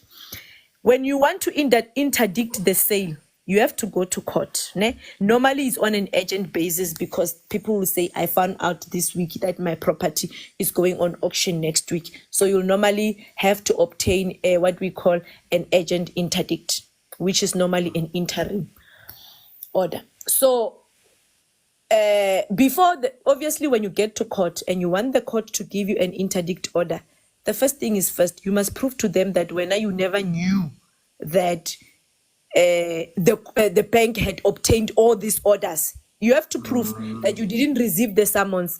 You have to prove that you didn't receive the order that is telling you to pay.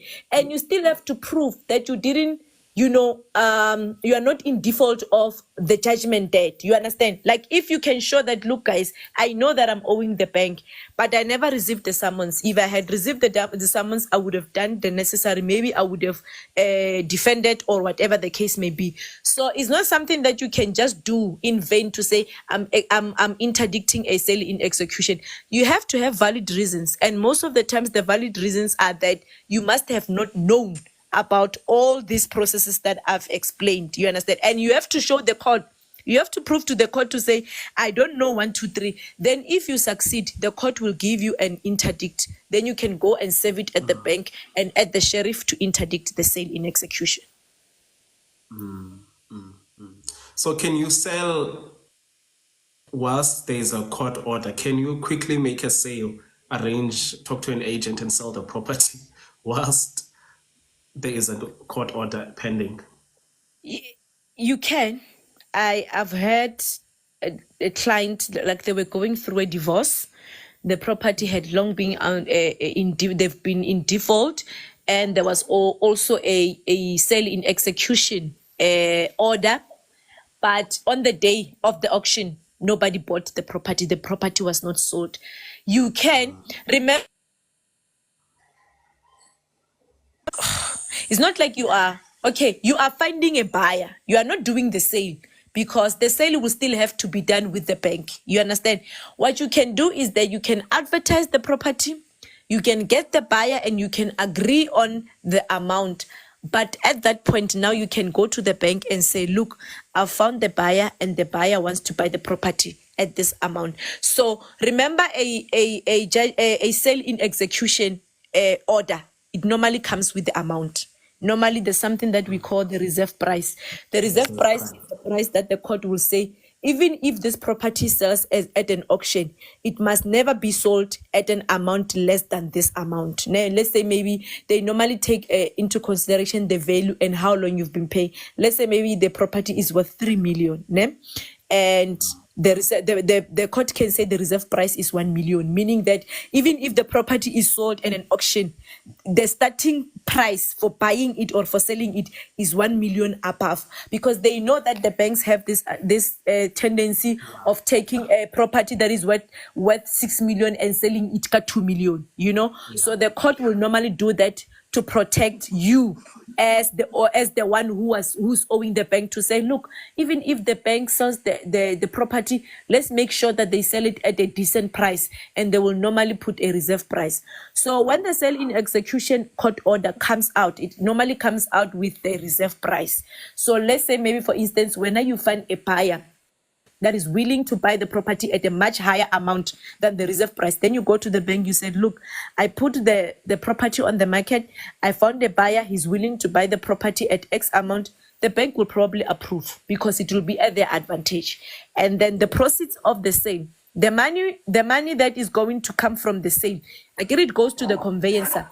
And then from the conveyancer will have to pay it to the bank towards the bond. If you are lucky and maybe the property is bought at a price equivalent to what you are owing the bank, then it means you walk out scot-free because now you are no longer owing. But if the property is sold at an amount that is less than what is owing, then you will be left with a shortfall. Yeah, yeah. All right, thank you. Temba, do you have a question or a comment? You guys can request this space. Yes, thank you. Am I audible? Yes, we can hear you. Thank you so much. I've got 2 questions. Good evening, guys. So I'm a new home owner. So my first question is, what my sister is talking about, I've experienced it. I wanted to extend the house. Actually, I wanted to build the boys' rooms in my yard. So I requested a map. They said I must first request a map. I was shocked to find out that there's a space that I cannot use, which is inside my yard. And it's a very big space. They told me pipes are running there. And I was like, why are pipes running inside my yard? Why It's a not on my servitude. neighbor's side? Because it looked like a very big space. It's what I've been referring to as a So now my servitude. concern is, am I paying? Yes, darling. That's what I'm saying. Go to what you're talking about. Yeah, I've experienced it. So now my question is, am I paying for that space? Because if I cannot use it, I can't be paying for it. I feel like I shouldn't be paying for it because I cannot use this space. Am I paying for it? You are paying for That's my it first because it's question. your property. Yes. Ha, It's your property, but okay, let me ha, explain a servitude, no? that I Let cannot me use. let me explain a servitude. A Yes. servitude is a limited right, ne? Let me explain. A limited right and ownership is a real right, ne? A limited right and a servitude is that I'm saying this property is mine, meaning this earth or this tent is mine, ne? But obviously, I must reserve Yes. a space for the municipality because there is a place where the municipality's pipe must pass, ne? And if you go and you build a house on top of that servitude, Okay. then the municipality will not be able to maintain their pipes, ne? I've just given an example with my property. I have a septic tank. Why is a septic tank? Is that thing the sewage, ne? That big round thing for sewages for the municipality.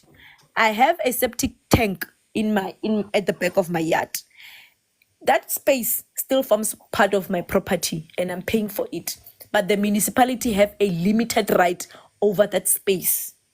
That is what we call a servitude. So the property belongs to you, but the municipality have a limited right for them to use that space at your expense. So that is what we call a servitude. So yes, it belongs to you, and yes, you must pay for it, but you are never going to be able to use it. Yeah. Temba, you can ask your next question. You can unmute and ask your next question.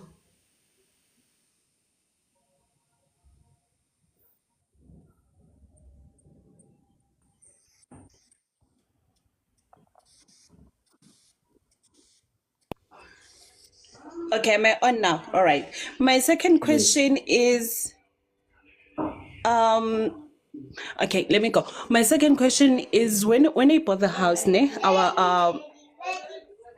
the bill, my concern is about the water bill. Initially, on the first month, the bill was deducted from my seller. And then she closed the account. And when I went to pay for my bill, they told me that I need to go somewhere, not at that branch. I need to go somewhere when I get time. I don't have to go now. I can go and open my account. So my worry is about my concern is the water bill and the sewage, because when I check the statement, the rates are there, and the dustbin and the property rates and the dustbin, they are there, but the water and the sewage they are not there. I believe it's because I haven't opened the account. It's been almost 2 months now. So my concern is, when I go to open the account, won't I find the bill like higher and higher, or I'm gonna start from scratch? I don't know if my question is No, I is understand you. clear, because I haven't went to open. Oh, Okay. thank you. Remember, Thank you. remember the previous owner had opened the account at the municipality, ne? the properties now belongs to you, Yes, meaning that yes. correct, they are correct. You have to go and register an account or open an account in your name. So don't waste time. Yes. Go there as soon as possible because the bill is accumulating for the water gap. But not, they are taking the readings. They will take the readings for the first month, but they cannot prepare the statement because they don't know who they're preparing the statement to because you have not yet opened an account. Ne? The following month, they will take the readings as well. They'll keep them on the record, but they cannot bill because they don't know who they're billing yet because you've not registered an account. So the longer you take to go and register, the longer you take to register the account, the more money you're going to pay because that bill is accumulating. You're not going to start from the scratch because again, you're consuming. Consumption is there. You are utilizing the services. So they are keeping their record. The day you go and register, they're going to say, aha, you've not been paying for the month of this. This was your bill. And then they combine and they send to you. So you must go there as soon as you can. If you can, go next week. Just take leave. Then go and sort this thing out because the more you leave it open, the more you're going to pay. All right, Temba, are you answered? Are you clear? Do you have any other questions? We can unmute, and then if you are good, then we'll go to Tom. Yes, I'm answered. I will go there definitely this week. I must go because I don't want to faint when I receive that high bill. So thank you so much. I've answered. My questions are finished. Thank you. Tombo. Thank you very much. Good evening. Shame, this session is very informative. And we thank you to have sessions like this. But what we as people, we're gonna say our color, but I don't want to say as Black people. But what we it's true to say what we don't read, because I'm also having a scheme. So when I bought the property, they said I'm owning the big space of the property. So my neighbor, he's owning a small portion. So I'm the one who's having rights. So we had an argument when I wanted to change the paint. Then she's the one now who's telling me because I came after her. Which now, if I want to change the paint, I need now to have a meeting with her. We need to write minutes, which I don't understand because it's only the two of us. We are using the same gate, and then but when we're going to our houses, it's two different gates. So now the problem it came when I wanted to renovate. So she's saying because my house is already a 4-bedroom house, so I cannot renovate because it will make her house not to be sold. I don't know how Irene can explain maybe that.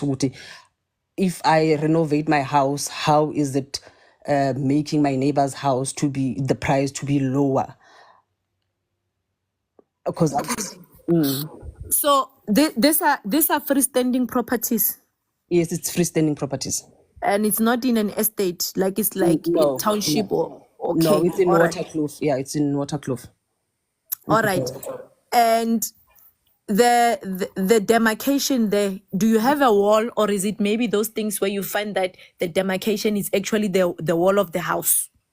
No, we Or have a wall. We a have wall. Yeah. So the dispute is with regards to what? The painting of the wall. So it was first the painting of the wall, and then when I wanted to renovate, we resolved the painting part that we need Okay. the painting to You be want to the painting. renovate your house. Yes, yes. And then is your house going to be at the border? Like, is it going to go to the border or is it going to be just, before the demarcation? It was going to go to the border because the kitchen, it goes towards the border. Then Oh, yeah. So I okay. wanted to renovate on that part, and I checked with Where the do you stay? in Waterkloof, Pretoria. Okay, so you're gonna have to go to the offices of City of Tshwane, ne? Okay. and then ask them to assist you with the bylaws, because normally those things of demarcations and what there are bylaws that actually govern. Ne? Okay. And what I know is that when you're building a house and then the house is just at the border of the neighbor, Yeah. one of the requirements that I know, I don't know whether it's still like that, but that's why I'm advising you that go to the municipal offices and then they will explain to you the bylaws, what the bylaws says when you want to build your house along the borderline. Ne? Okay. One of the requirements that I know is that border must be built in first brick. Yeah. Like you see clay bricks, they call them clay bricks, ne? Yeah, clay bricks, ne? That because you know why? Because clay brick does not need plastering and it does not need painting. Yeah. Thanks, Sis Irene. So I've already done that already. Then the plan was approved. But then she's saying that I will be blocking her view. So I don't know, her view, it's my view. If It's the my house. municipality has approved, then go on, do your thing. There's nothing that as long as because the municipality have their own bylaws, ne?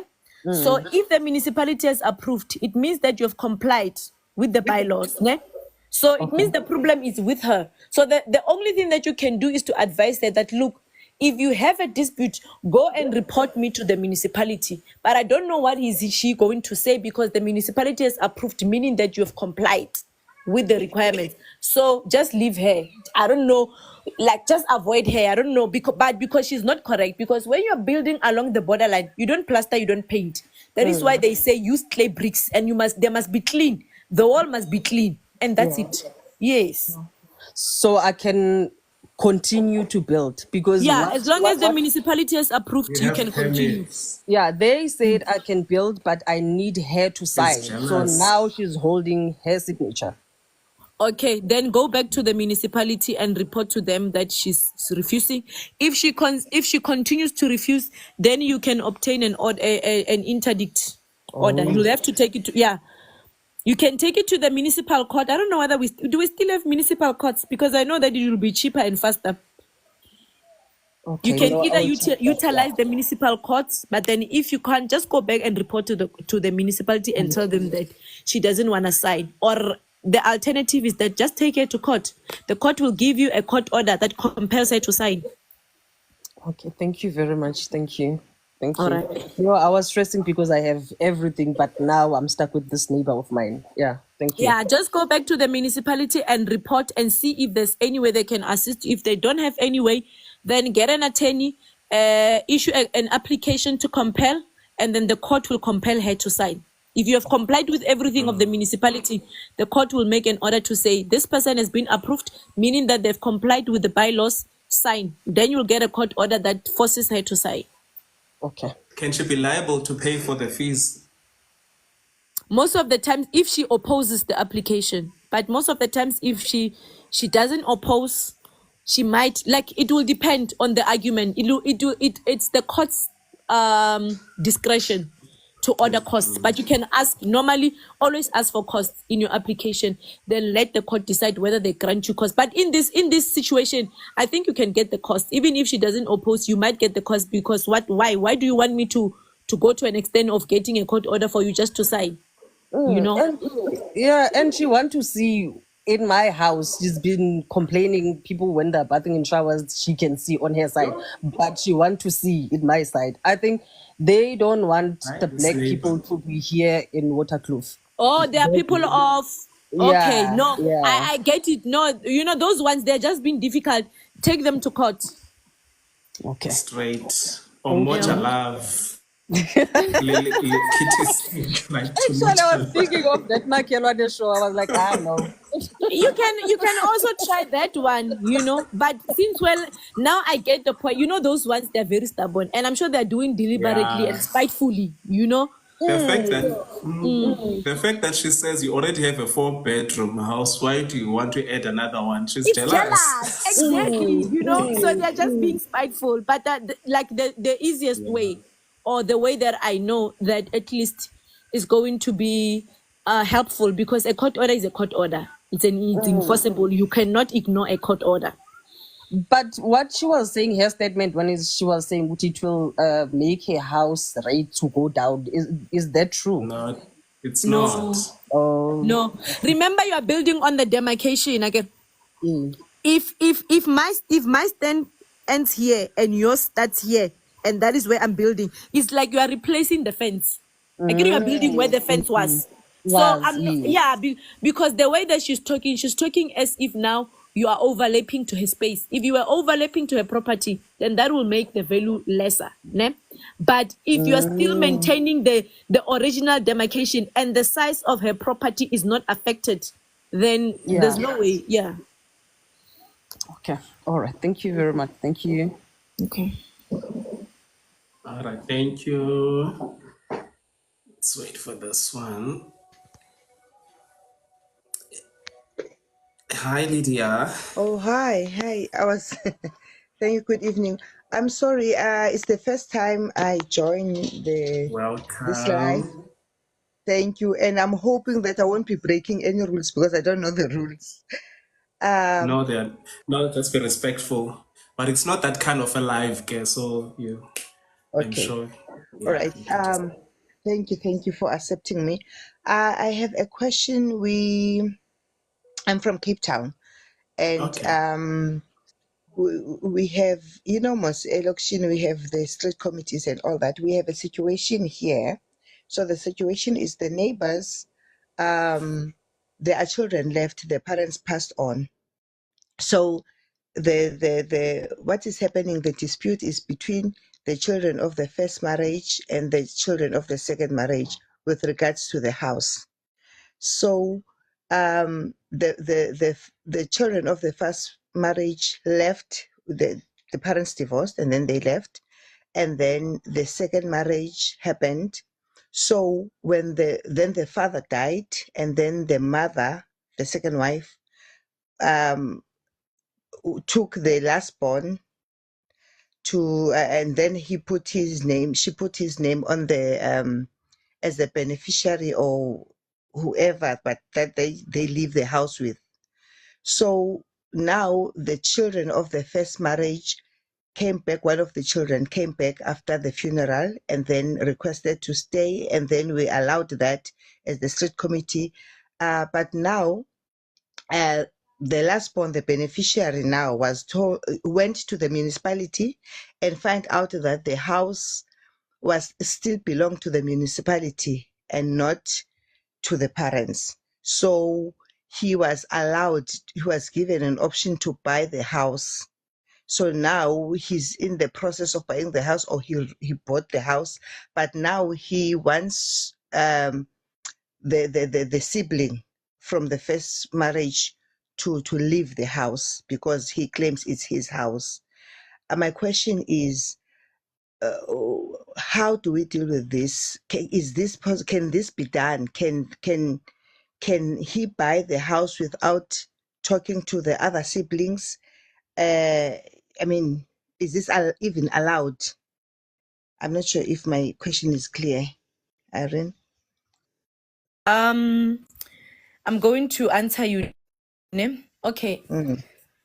The problem is that we, people of color, today we must reprimand each other, guys. We must stop this ignorance thing.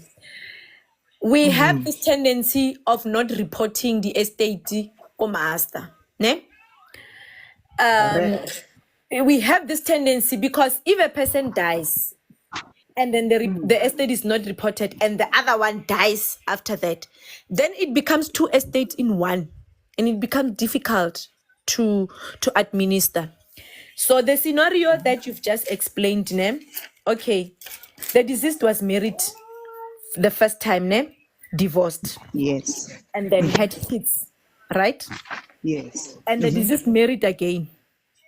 Yes. Right? When you marry again, that house gets divided into two, ne? By virtue of marriage in community of property, meaning that his kids from the previous marriage and from this marriage, they inherit his half. Right? Meaning that if the value of the house is 500,000, they can only inherit the ones from her previous marriage and the ones from the current marriage, they all inherit from his half, ne? Equally, right? Meaning the other half of the mother of the ones in the new marriage is still remaining, right? So where is this woman, the mother? Is she also deceased? Yes. Okay. Yeah, all the parents, three Okay. parents are deceased. All right. The kids from the first marriage, they are only inheriting from the half of their father, right? The Yes. kids from the second marriage, they are inheriting from both their father's share and their mother's share. Meaning the kids from the second marriage, they will have a bigger share because they're inheriting from Yes. both sides. I get this house, we are dividing it into two. Yes. The previous ones, they're only inheriting from their father. I get it, their mother's divorced. They're only inheriting the share of the father. And the ones from the second marriage, they're inheriting from both their mother's share and their father's share, meaning they will have a bigger share than the ones that are from the ones from the previous marriage. Ne? The one who wants to buy them, the ones who wants to buy them out, firstly, he must buy out the children from the second marriage. He must buy them out from the share of their father and from the share of their mother. You understand? And the one from the previous marriage, he's not the only beneficiary. Even his siblings are the beneficiaries. Meaning that if he's paying, if he wants to pay off everyone else, if this house is 500,000, depending on how many they are. Let's say maybe there are 4. I'm giving an example. Ne? If the value of the house is 500,000, it will be divided by 4. It will be divided by 2, firstly, ne? And then it will be 250 and then 250, right? From this 250 of the father, we check how many they are, both from the old and the new marriage. Then we further divide this 250 with that number, right? Yes. And then he gets his share. His siblings gets his share. Like, let's say maybe from his mother, there are 3. It's him and the other 2. They have a share from his half, ne? And the other ones from the other side, they still have a share here, and they still have a share from the other 250 of their mother. You understand? So it becomes an issue of calculation, but he'll have to pay everyone their share. If there are 10, he has to buy, because you find that maybe his share, he end up being left with 5%. Then he must buy the rest of the 95% from his siblings. Okay. You get my point? So So he he must can't do it alone. he mustn't do it. He can't do it alone.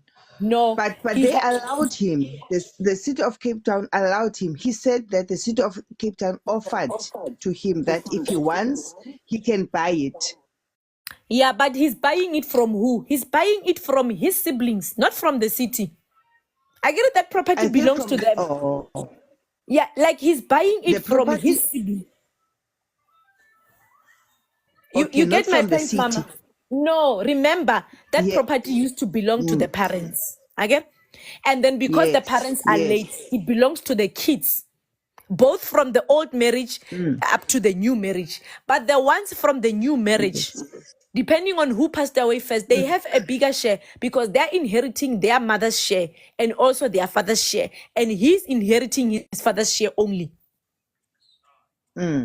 You understand? Meaning that if we do all these calculations, at the end of the day, if we end up checking how much percentage he has, he might even maybe end up with just 10% of the share. The share, ne? Meaning that when he has 10% only, it means he must buy back the 90%. Buy it from where? Buy it from his siblings. Okay. So he's buying The it from city of them. Cape Town, not from the city of, because No, remember no, these no. houses were being rented for a very long time, and now people are getting title deeds. But Where is the clearly, title deed for the this one? neighbors did. they didn't get. That's why the municipality. I assume that's why the municipality said they never bought it, because they had an option to buy it or to go get but everyone is being given the title deed, but maybe they just didn't go and get theirs. So The that is problem why is he was that it will offered. be difficult to get a title deed because the people whose names are supposed to be there, they are already dead.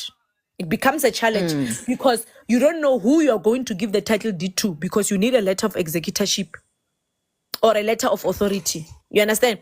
But if he's buying the property, the money that he's going to pay, where is it going to go? It can be paid to the city. You understand? You understand my point, ne? If he is buying, he is buying the other ones out, meaning they are trading their share for money. If you have 10% and I have 5%, I'm giving you my 5%, but you give me money in exchange for my 5%. Okay.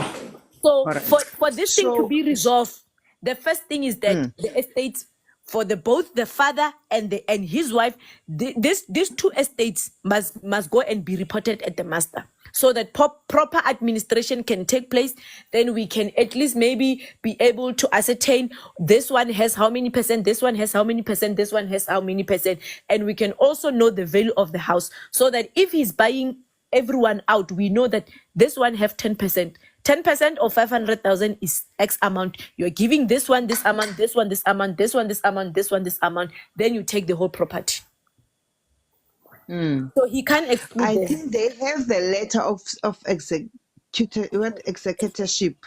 The one has, and then it has his name on, because the mother, before the mother passed on, she took him to the municipality to put his name on.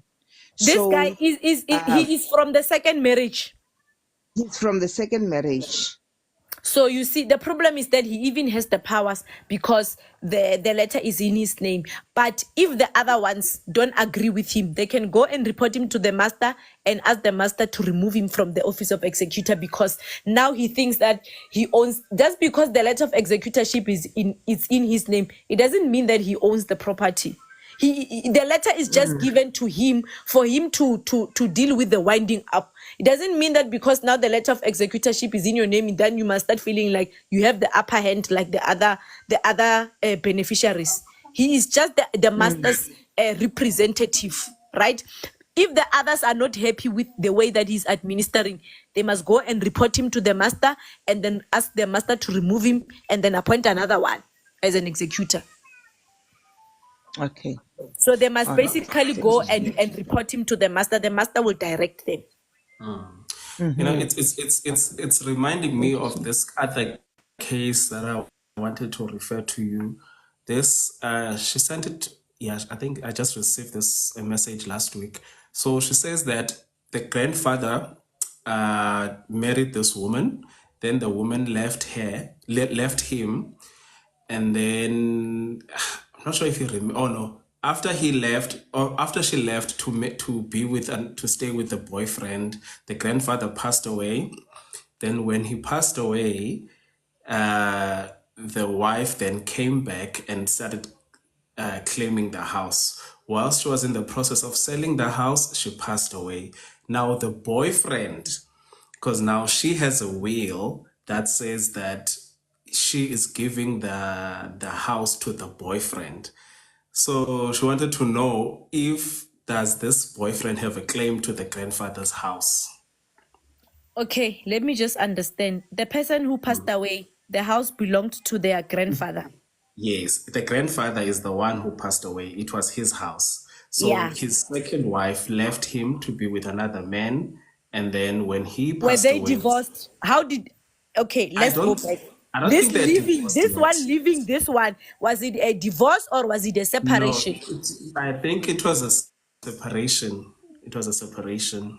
But probably they're still legally married, the grandfather Yes, and probably, the wife. Yeah, I think so. Yeah, but I think I'm gonna try and get her to contact you because I wanted to get some more information first. I asked them to just get more information, but I think as things stand, they were married. They never divorced. They just separated. Okay, then if that is the case, it means that this woman will inherit half But she's of the dead. property. She's deceased. Before the The property wife, was. the wife is also deceased. The wife is also deceased. It's the boyfriend that wants the house because the wife had a will, but the property was still under the Oh, so the grandfather's name. boyfriend of this lady Yes, is the one who that is claiming. yes, because he Yeah, has. he can claim half if there's a will that says, but remember the will is not giving him the whole property because that woman did not own the whole property. Yes, He was owning half, okay? And then half by virtue of marriage, and then another portion by virtue of inheritance. Remember when we are married in community of property, the property is combined, ne? The estate is combined. Then when the other one passes away, firstly we divide into half and the other one takes their share, and then after taking their share they still come back and inherit. So probably if maybe we were to maybe speak of amounts, let's say maybe for example the property is worth 1 million, ne? It's easier when we make examples with amounts, and then again firstly we'll divide it into half, meaning each of them will get 500, and then the grandfather will take 500, ne? And then after this 500 the wife comes back still and inherits 250,000 or a child share, whichever is greater, ne? So probably we'll say 250. Then we add it to 500, it becomes 750. Then it means that by the time of death, this lady, her share was 750 to the property, which the boyfriend can come and claim. So the boyfriend, if So can the provided boyfriend that if they will, can the the boyfriend boyfriend sell can the come house and because claim. they were No. calling to say that the boyfriend is currently selling the house, and yet I don't think they wounded up the grandfather's estate yet. So does the boyfriend have a right to sell the house with using the will as the right to claim the house if it was not wounded up properly? Okay, the problem is that we have two separate estates, ne? And That's the thing. probably two different letters of executorship or whatever the case may be, ne? Then it means that the two executors, at the end of the day, the property will have to be sold because the boyfriend cannot come and share it with the granddaughter. It's not possible. You understand? So the other one, it's either the granddaughter must buy out the boyfriend, or the boyfriend must buy out the granddaughter, or the property must be sold and they share. But it's not possible that they're going to be co-owners because they can never be able to come and stay together. So possibly at the end of the day, the house will have to be sold as the time goes by, and as this the two people's estate are administered. At the end of the day, it will lead to the house being sold. But the selling of the house, it must be done by the two executors of this estate and this estate, and then the monies must be paid to one transferring attorney, and then after the property is transferred, he must transfer the share of this one to the estate late account of this one, and the other share to the estate late of this one. Before anything can be done. All right. Yeah. But we'll as soon as they get back to me, I'll forward the Yeah, details. we'll talk about it offline. Okay. Yeah, Lungelo, and then Ruve can ask another question, but let's let Lungelo ask first. Good evening, guys. I had two questions, but one was already answered in the comment section. I was retrenched in April. I have a flat that I'm staying in that I bought last year, and I was retrenched in April. So I haven't been paying since January. I haven't been paying my levies since January. I didn't know that your house can actually be repossessed due to non-payment of levies. So I've received 2 summons already, and I was just ignoring them. So after this, all this information that I've got here, I actually tomorrow morning I'm going to go to court to try and sort it out.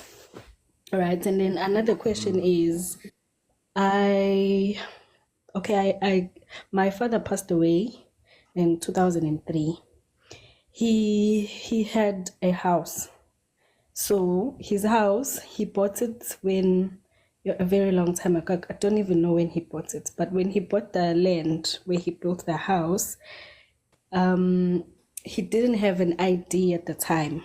He was quite young, so he used his older brother's ID to register the land. So when he passed on, we found out when he had already built like a very big house on the land. And then so when he passed on, we found out that the house is registered under I'll call him uncle, Baba Mdala, my uncle's name. So my uncle also has his house, which his property is registered under my father. So they had an agreement that since his house, my father's house, is registered under his brother, then when he got an ID, he registered his brother's property under his name. So they basically exchanged, but the properties belongs to the other. I'm not sure if I make sense. It's like the other one said for security purposes, because I've already registered my property in your name. For my security, register your property in my name. Yes, we can say that. So my father passed on. So when he passed on, we discussed as a family with no, this is my father's house. I have an older brother, so there's two of us. So we discussed with the family that this is my father's property and we would like it to be transferred to us. You, the kids, yeah, your Yes. father's descendants, yeah. Yes, but now there was no will, there's absolutely nothing. There's nothing on paper. Like there's nothing. It's just that we know and the family knows that this is Can whose I house can it I is. ask you, Lungelone, where is this house? Is it the rural areas? No, it's in Pinetown. It's not a rural areas. So is it those properties that have title deeds? Like, because I know that in the rural areas, They do, okay, but we don't know where the title deed or who has it. okay. So your uncle is not cooperating.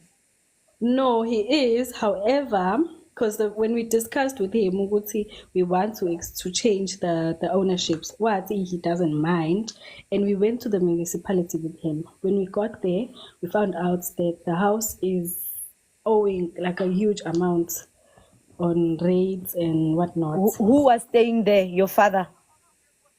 My other father's brother. Yeah. A younger one, yes. He's still alive also. So what needs to be done, ne? This one is going to be complicated. So it means that your uncle or ubabumkhulu wakho Yes. must donate the house to you and your siblings, ne?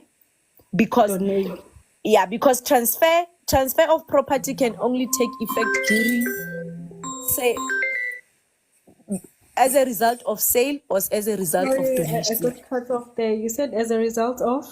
Either as a result of sale or Okay. either as a result of a donation, right? Meaning that I don't advise that lietse nkareke sale, ne?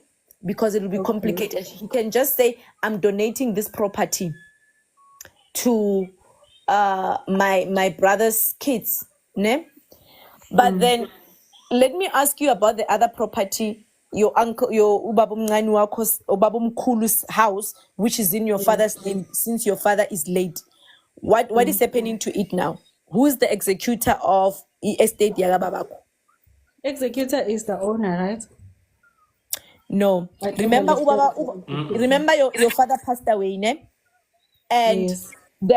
your uncle's name, your uncle's house is in your father's name, meaning that when your father passed away, that house was like his property because it was in his name.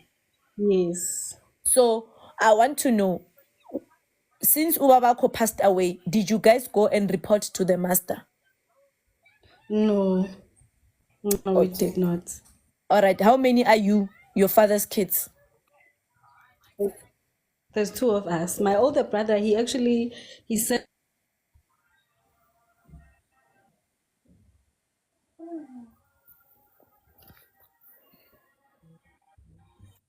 it's a bit too complicated because now even my uncle was saying that we must pay a lot of, like, it was a lot of money to the lawyers to do transfers and whatnot. So yeah. You know So what, right now Ne? I don't know what to do because I feel like there's so much money that I'll have to pay, of which I don't have if I There's no want to any other exchange. shortcut.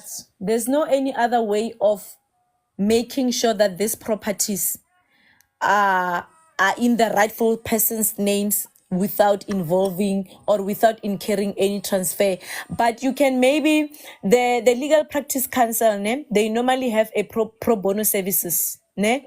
Maybe you can check if in your area you can find their office and then check if you can get a pro bono, you know, assistance, yeah, a conveyancer. But if you can't get a pro bono assistance, then it's gonna be difficult because either you'll have to either it's donated or it's sold.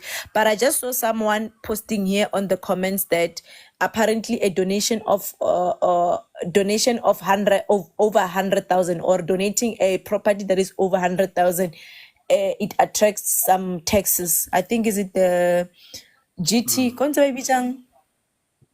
What do they call it, Banzai? Capital gains. Tax. Yeah, I think so. So there's a lot of things involved that are going to need money.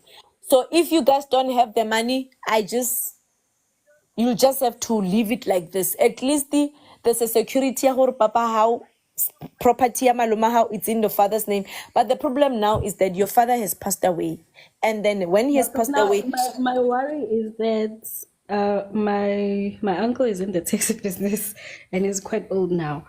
I'm not, God forbid, but anything can happen to him at any time.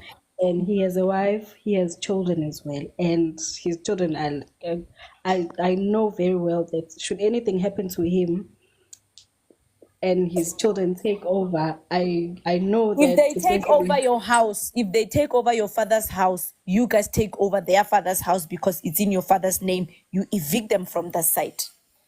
Yeah, that's an option. But now the values of the properties are not the same. My father's properties, I went to check way more, because in 2022 we went to check and it was 700,000, and the other one was around 400. Yeah. So yeah. No, just go That's to the why LTC. the wife also said that what we can do, we can just let things be this way. You take that property. But I just said, okay, but in my mind, I was No, like, they no. want to, yeah, because since you are saying your father's property is 300,000 worth, more. I'm sure now because it's 2024, it might be something around maybe 800 or even more, because you said you last checked in 2000 and in 2020. So my advice, okay, the options that you guys have is that you can either do it as a donation, transfer it back to each other as a donation, ne? But as I've said, they apparently a property that is worth more than 100,000, it will attract tax, capital it's gains tax, 20%. Yeah. 20% Not of it. Yes. tax. And then also on top of that 20% of capital gains tax, you also add transfer fees, ne? So transfer fees is normally also what? It's 20%, ne? 20% of the total value. I'm not sure, someone can assist me in the comment section. So you'll need to have these two amounts of money for you to be able to successfully transfer the property in your father's name. And I'm thinking that because the two houses are security for each of the two sides, it means that when you guys transfer back the property to your father's name or to your name because your father is late, they will also want their property back in their name, but they can sort out the transfer fees and what on their side.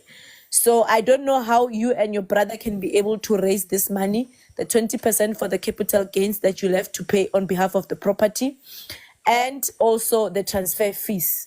So you and your brother, this is the option that you have. You have to come up with this amount of money. There's no Okay. any other way that So you can do the it, first guys. thing that we can do right now is to basically. So what exactly do we like the first step right now? What is the first step that we can The first take? step, the first step needs money. The thing is, these things just needs money. You understand? So the first step is for you guys to get someone to do the calculations. I think, but I know Banzai is very good at that. So maybe you can contact him offline, give him the total value, and he will be able to calculate how much will the transfer fees be and how much will be the capital gains tax. Ne? And then from there, he'll give you the amount, and you and your brother can see how you can raise this money. You can even take a loan, or your brother, something. Then when you have the funds, the first step that you take is to approach a conveyancer and tell them that you want to do a donation, right? And then they will prepare what we call a deed of donation. It's a document. It's just like a deed of sale, but you're like a deed of donation. They prepare it, and then again, you have to go to the master as well and report your father's estate, because the only way that because your father's already passed away, the only way that you guys are going to be able to receive that donation is via a letter of executorship. You understand? Because you also have to now transfer back the property, donate back. So the only person that will be able to donate the property that is in your father's name, it will be able to be transferred back if there's a letter of executorship. So maybe you can start at the master, report your father's estate, and then get a letter of executorship. Either you can nominate your brother to get it, or your brother can nominate you. You guys will decide. Ne? Then from there, let Banzai assist you with the estimation of the total money that is needed, and you and your brother, and then can make a plan to raise those funds. Yes, and then you can approach a conveyancer. They will prepare a deed of donation to you, and then they will guide you through the steps. All right. Thank you. So you Thank can you so go to much. my website, Lona Longelo, and under resources, you will find there is a training there from the masters. It teaches you how to lodge an estate. So you follow that, you gather all the documents, and then you take those documents, you register it online, and then you go to apply for the letter of executorship. And then once you have it, you'll be able to then work around these other things. But we can just send me a message, and then we'll figure it out. Yeah, Thank you. it's a pleasure. Jara, what's your other question? Hey guys, again, I'm so sorry to be up and down. I'm just so stressed about this issue. Sis Irene, I don't know if you still remember, I'm the lady that spoke about I a still settle remember. time. Yes, you said I must find a certain clause in the offer The to purchase. footstools. Yeah, footstools. I don't know, is it supposed to be written like that? Yeah, sometimes they put headings. Remember, each and every clause, sometimes each and every clause has a heading. But if it doesn't have a heading, the contents, like if I read it, for example, now I will be able to know that it's a footstools. Maybe you won't be able to know. So what you can do is to maybe take it photos, and then you can DM to myself, or you can DM to Banzai. He can forward them to me via WhatsApp, and then I will read. Just take each and every page, like properly, so that I'll be able to read. Then I will tell you if the footstools is there. Oh, all right. Okay, I'll do so, because I think I've found some clause in the contract that actually speaks of what I was asking about. So What maybe what you does can. it say? Yes, it Read says the read it. heading is benefits and risks. So there's a Okay. point that Yes. says, should it transpire at any stage after signature hereof that the body corporate imposes a special levy with regard to expenses underestimated or incurred, or any resolution taken for any period before signing, the seller shall refund such amount to the purchaser when it becomes payable by the purchaser. I need to read it. I'm trying to process it. Interesting. But it sounds like that one is making reference to the levies, not the rates. Remember, we said we said it's true. It can be levies. The levies are the ones that are charged by the body Oh cooperative, yes. and then it's also Yes. tax and rates, the ones that are owed to the municipality. So that one that you just read, it sounds like it's only It's applicable just to the levies. okay. Yes. Let me just so that I save time. I'll just take a Take a picture and send photo. it to you. There's other ones that speaks about rates. So I think just to save and cut time, I'll just have Yes. to send it to you. Then we can communicate, or to Uput Banzai. All right, no problem. All right. Thank you so much. Perfect. Perfect. Millicent. Hello, everyone. How are you? Hello. Well, thanks, and how are you? Hi, I'm good, thank you. I have a question also, Irene. I have an auntie who went and built a shack like years back, but she never stayed in that shack. Then she obtained a bond house. She went and stayed in that bond house. So I have a brother that went and stayed in that shack. So according to my knowledge, the shack was like it was not registered in anyone's name. But now we recently find out that my brother is registered as the owner of that stand. So what we did, I went to my aunt and explained this because we as family we know what happened, that it wasn't my brother at first, and my brother is not working. So what I suggested to my aunt, that can we just buy the stand, because it's still a stand. They haven't built any RDPs, but they are currently in the process of building the RDPs. So my aunt agreed to it. Then she gave us the amount. We have paid the amount, but I want something on paper, because the stand is under my brother's name already. But I want something on paper so that if anything happens to my aunt years to come, then maybe his children, Okay. they come after us and say, yeah, All how right. do I do that? You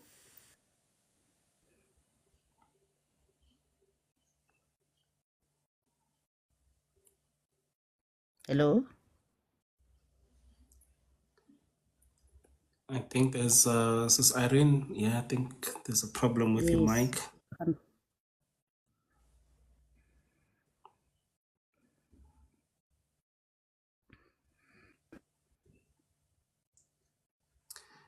Wes, I was not even paying attention. I'm so I was responding to the because I thought she was going to answer.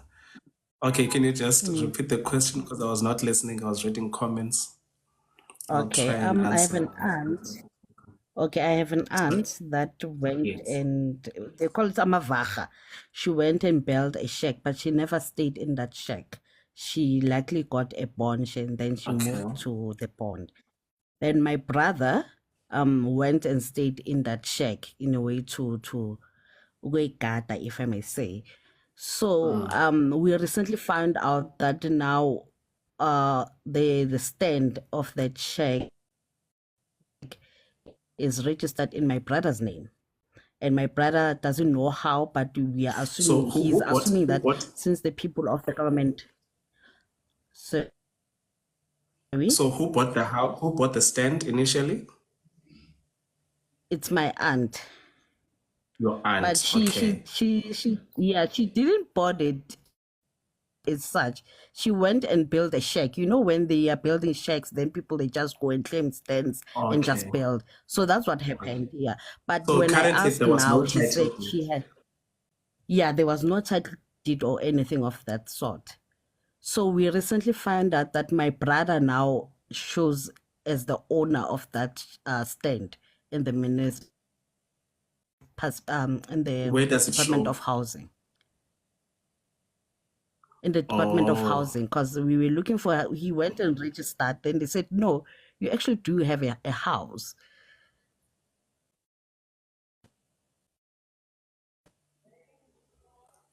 Then we okay. asked Okay. So the he was stand number. staying When in we the find out the shack. stand number is staying in, and of which it was initially from my auntie. Oh, Yes. so How now it got what is the registered in his is assuming that they come now and then maybe they find him there, then maybe that's how it happened. So we came up with a solution that okay, yeah? let's rather, because it's still a shack and stand, let's talk to my aunt and explain what happened, then ask if we can buy it from her, since Does your already aunt it's want, in my brother's name. So or so now your she aunt doesn't agreed want to to it. build? She didn't have a problem. Okay, and then your brother now, who wants to build? Do you want to build or No, she agreed to it for us to pay her in a way yes? of buying. Okay, No, the and your issue is not brother about the also wants. building. The issue here is that Okay, we already paid my aunt, ne, for the stand. Yeah, yes. my brother is fine with it, but now we want something on paper should anything happen to my aunt in years to come, so Or that the the children they kids. don't come and say we know Oh, that this is my their mother's land and all that. So how do I obtain oh, something of like an agreement, okay. Someone, since yeah. already Uh, there's no need in mother's name? I mean, they stand it's in my yeah, brother's name. because yeah, and does your aunt have children so they know this thing? Do they know about the arrangement? Yes, yeah, Okay. yeah, yes. She has two kids. The other one, she's not mentally stable, but the other one, he's fine Oh, okay. and No, he it's knows fine. So about it. just But just okay. should anything happens, yeah. Yeah, but I think should anything happens legally, if it is registered in your brother's name, then you guys don't have anything to worry about.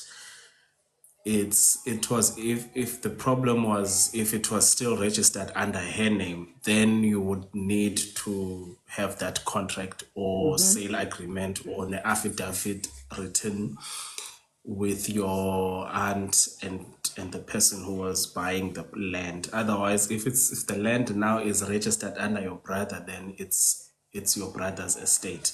Okay, Irene is back. Maybe she can give a legal opinion.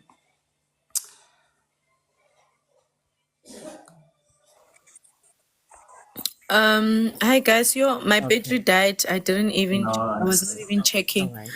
Yeah. Okay, Aus Millicent had just asked about the stand name. Mm. Aus Millicent, the only thing that I would ask you to keep, name, or maybe you can get someone to prepare an offer to purchase, right? But still it will be Yes. in conflict because now the stand is already in your brother's name. So Yeah. what you can do is just to get someone just to prepare a short contract, ne? A short contract detailing that what transpired, the whole story, just explaining that the stand was already in the name of so and so, but it Yes. was still the property and so and so, and you have proceeded to purchase the Okay. property from so and so, and then you paid X amount, and then you keep the proof of payment, and you make her to sign, and to also in the property just include a clause that says that she is aware that the property does no longer belongs to her, and then it belongs to so and so. Then you can just make her to sign, and then make sure that you keep the proof of property, the proof of payment as well as your record. I don't foresee you having a problem in the future because the property is not in No. her name, but just to safeguard, Yeah.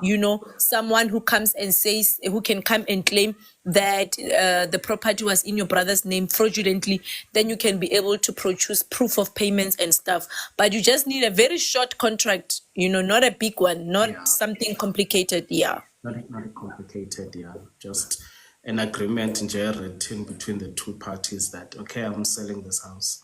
Yeah, and the most important clause to include in that contract, she must actually you must actually include a contract where she's going to sign that she acknowledges the fact that she is no longer the owner of that property, and that property is no longer her asset, because so that even if she dies, someone who can come and claim that that All right. property is her asset, you can produce a contract to say this person signed and they acknowledge that this property is not their asset, and then is the asset of so and so. All right. No problem. Thank you so much. That will be Okay. all. Ulungelo is asking, she forgot to ask if the deceased is not reported, Masters, what happens? So Lungelo is the one who was just here. Okay, Lungel.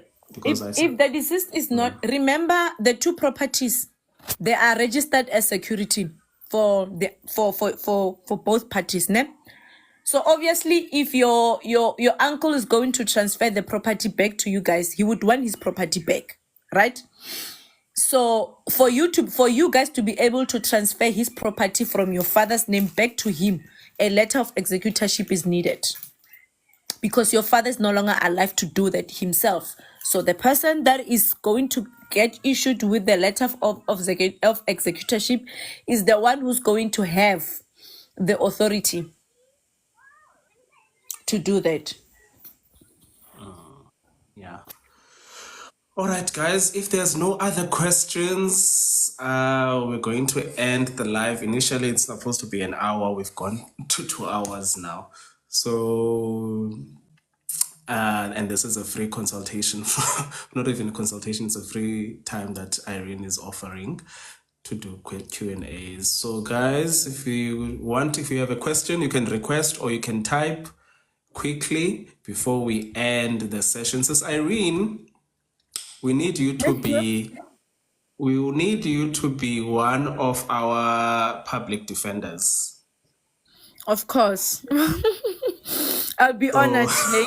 Honestly speaking. you're already doing the job. We need, yeah, we're busy setting up the team. So Yeah, I I saw will be people, in contact with you writing on the soon. comments So about membership, something. Yeah. yeah, we're busy taking up gathering a team so that we can have, so that we can pay you for you doing this pro bono work on the side. We need legal teams that will be able to answer and deal with this situation. So if we can say maybe 1 month, we're gonna take you from your practice Yeah. and we're gonna come to the office and deal with all of our issues and then give you No back to your problem. practice. But we're You trying have to my organize number. We'll something talk like about that. it Yeah, offline. definitely. All right. I saw Okay, I someone, see Amara people said who he are had a trying question. to. Okay. If two properties do not have a title deed but included in the will, how does it work? Yo, Amara, why do we not have title deeds? Where are the title deeds? Or is it those properties in the rural areas? Amara must request and explain to us. Yes, where are the Yeah, I Please want to know request why do Amara we and not have. explain further. Yeah. Sheila? Thank you, Bansi. Hi, everyone. Hi, Sis Are Irene. you there, I have a Sheila? question. Can you Hello. hear me? Hi. Okay. Yes. So I've got two questions. The first question is, how long does it take for to find out whether a deceased had a will or not? And I'm not sure, name, but I think you must get we call them tracers. It's very difficult to know how you're going to find out or from where. But normally normally they'll either have a will with the banks or that other big company that we know specializes with wills, or either they will have it at home. So probably we normally use the tracers. Tracers. They specialize in tracing things. Like if there's anything in your name, they will find it. So maybe you can just check on Google and check if you can get tracers and then see if they'll be able to search for you. Because I'm sitting and I'm thinking here that as an individual, how will you go about checking if a person has a will?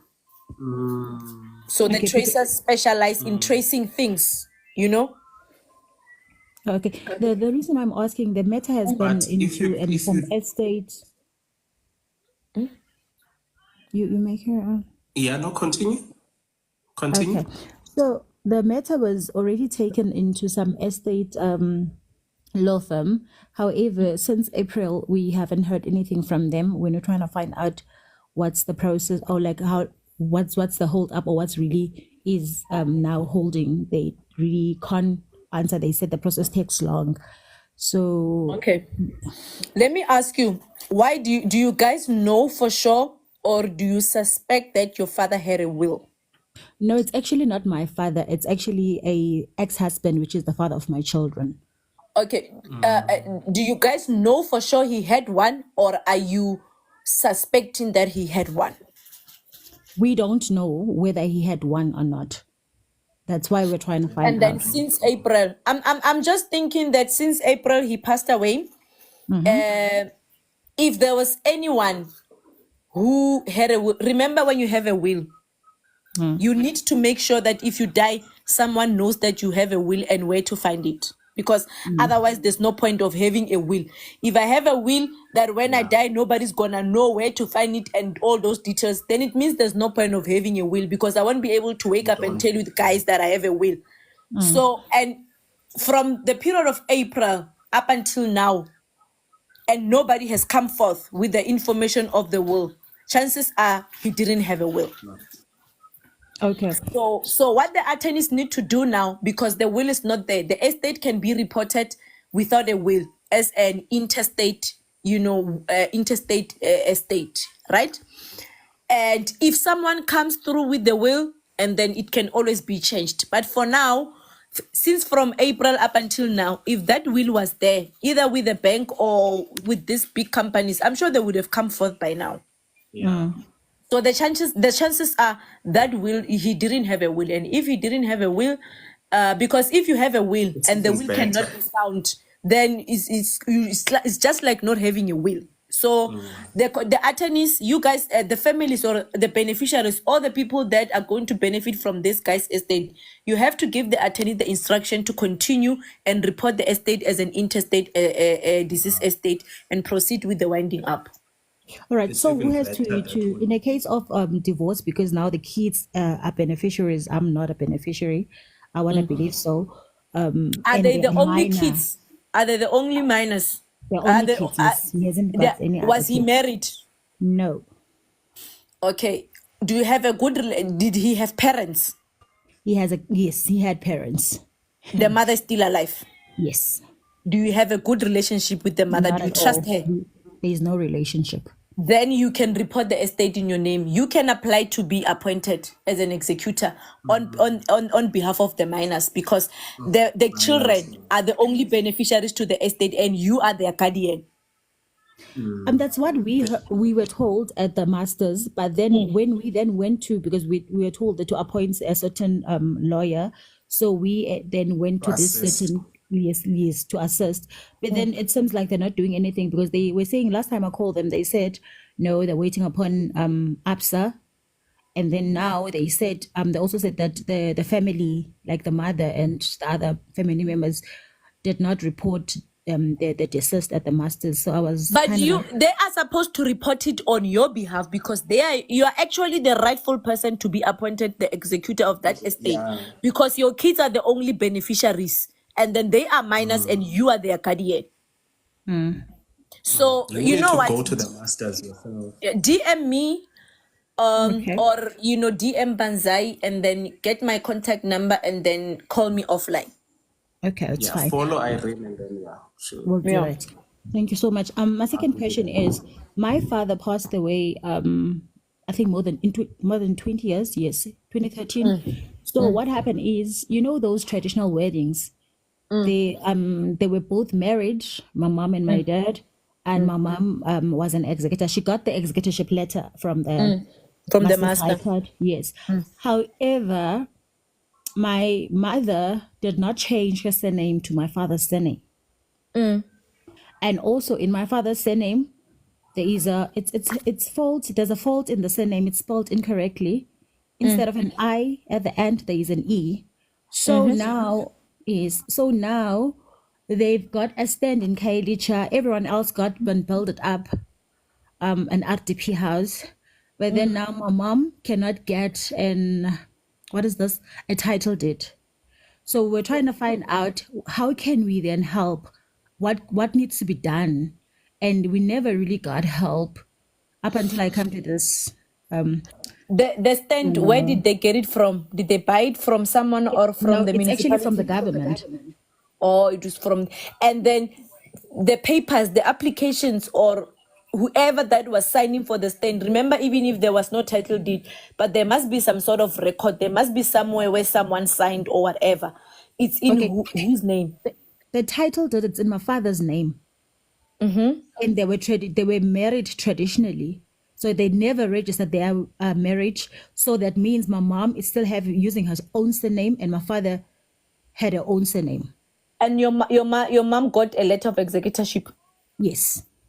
Then it means the interstate succession takes place, ne? When you Okay. don't have a will, your estate will devolve in terms of interstate, right?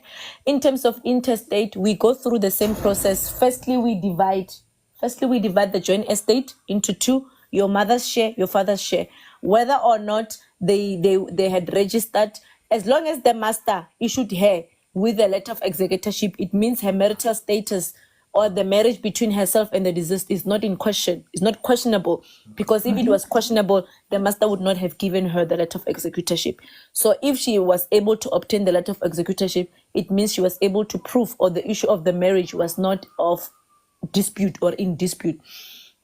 So what she needs to do is that she needs to go to the municipal offices, right, with the letter of executorship, and to explain to them that she's been appointed as the executor of the deceased estate, and she would like to transfer the share of the deceased according to the interstate. That's why it will depend how many of you, how many kids did your father have, because the house will be divided into two: her half and the other half, which she's going to inherit and which you guys are going to inherit. So if you guys don't have a problem, you don't mind, and then you know that the house is the only thing in the estate and you don't really mind it being in her name, then you can repudiate your right to your right to inherit, right? Meaning that if you guys repudiate your right to inherit, it means she becomes the sole heir, meaning that she inherits the entire half of your father, and then combined she becomes the sole owner of the property. Then she can approach the deeds registry's office and check if she can get issued a title deed. But then with the letters of executorship, she must either approach the municipality, and then maybe they can refer her to somewhere along the line. I don't know who has the authority to sign off the property so that it can be transferred. Oh, okay. Because we've been even also by the time I was still in Cape Town, we've been up and down trying to change the house. But then 1 minute they will send us from one office to another. So I was trying to check maybe if we can get So the something property is going to come from who? Because I get it in a title deed. Normally it will say the purchaser having purchased a property from the city of Cape Town. I'm just giving an example. Or like whoever that the seller is. Whether if it's a government stand, normally it's a municipal. You find that it's a municipal stand. So meaning that if the municipality cannot assist, you're going to have to obtain a court order to compel them to do the necessary so that your mother can get the title deed. But since you're going to take my number, we'll talk about it offline so that I get more information, because sometimes, it depends on if I have the entire or the whole information, I'm able to give you advice appropriately. But just call me offline, then we'll see what we can do. Yeah. Thank you so much. Okay. It's a pleasure. Thank you for. And then, is it Agile or Agile? Agile. Sorry. Yeah, no problem, Banzai. No problem. How are you doing, my brother? I'm well, thanks. And you? How are you, my brother? Good, man. Well, healthy and blessed, man. How's Irene to man? Hi, Achille. How are you? Well, healthy and blessed, man. I'm not coming with a load. I just come to say, if nobody's going to give you flowers today, I would be the one saying thank you. Thank you very much. No, Yeah, no, I am a follower of Ubanzai for quite some time now, and content here is very informative. It's up to date. It can be referenced to be as it may, and I thank you guys for being behind him with everything that is going through, because this is a boundary which nobody really wants to entertain at the end of the day, because they know why they don't want this knowledge to reach to us at this level, specifically on pro bono too. So I just want to say to the both of you guys, thank you very much. Thank you very much. In conclusion, Banzai, when you're doing this, are you also doing it on YouTube for a later point of reference? What I try to do is to upload these lives for those who miss it. Otherwise, YouTube takes a lot of time, and yeah, so I just post the lives on YouTube for those who miss it. Yeah, otherwise, no. yeah, YouTube No, wants most one to be a full-time content creator, and it's quite a lot. No, it's fine, my brother. I But believe I with will the post the army. live on Yeah, YouTube. yes, and I believe with the army which you are building up, most definitely you will get some IT specialists who will be Yes, overtaking that medium, so that everything definitely. should really reach us in its entirety. I just want to say thank you, Hangwe, thank you, Abiti, thank you, Hara. Thanks. Thank you so much, Okay, Afile. Afile, thank you very much. All right.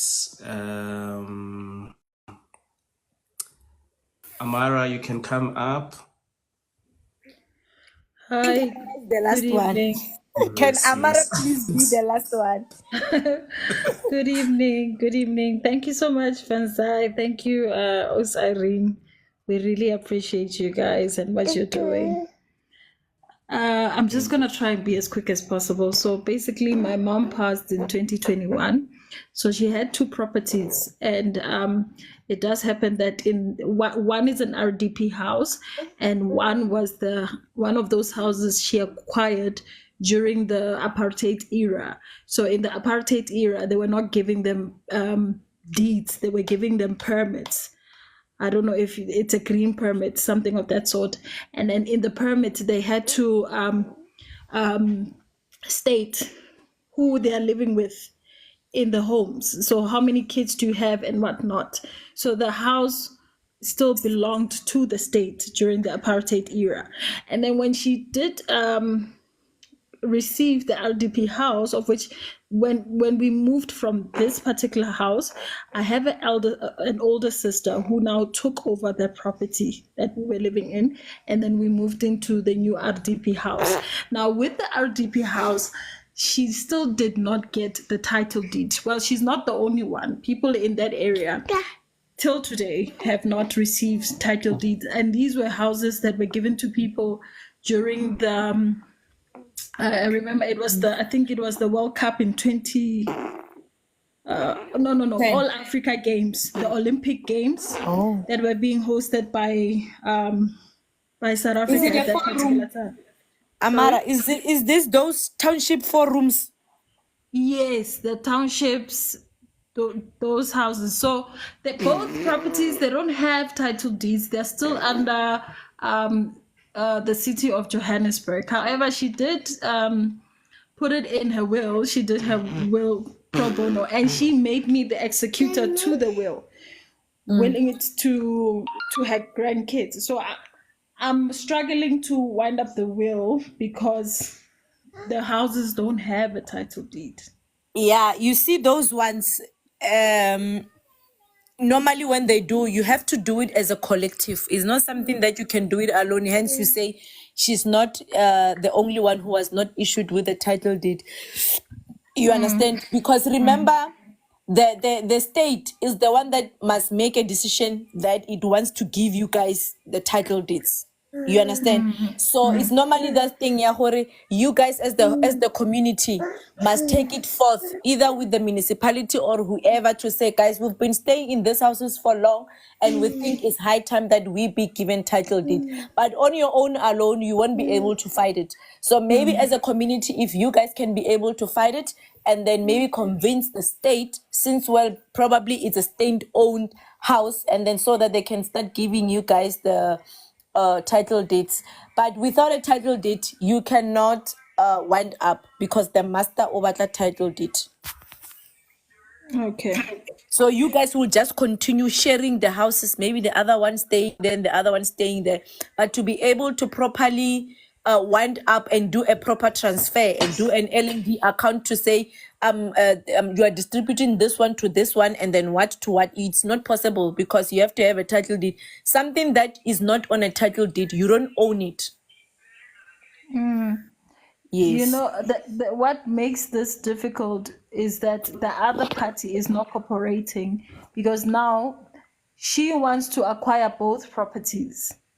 Remember, she was already staying in the other property after we have moved into the new property. So now she wants to be part of this new property as well.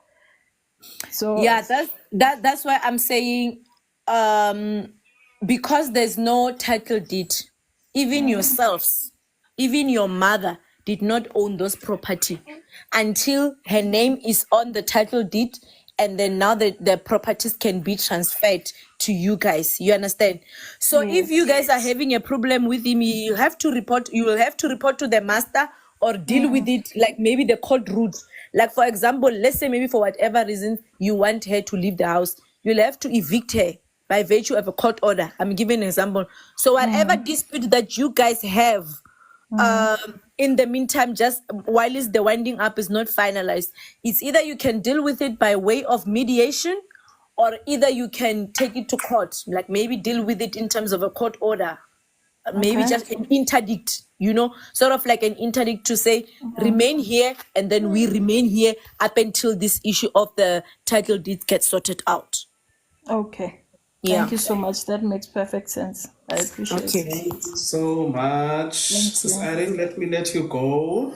Yeah. Thank you Okay. so No, guys. much for Thank the you for this moment. contribution. Yes. Thank you so much. We really appreciate you. I'll keep in touch with the Okay. other matters that we need to discuss.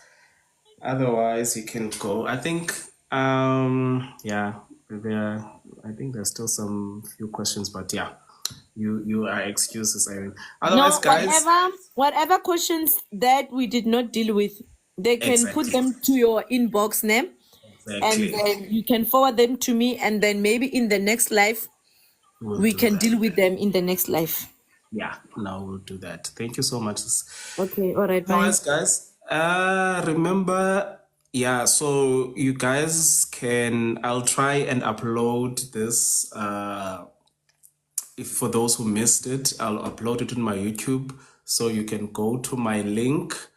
There's a YouTube link there on my profile. You can just go on there, and then you'll find other videos. I'll upload the live there.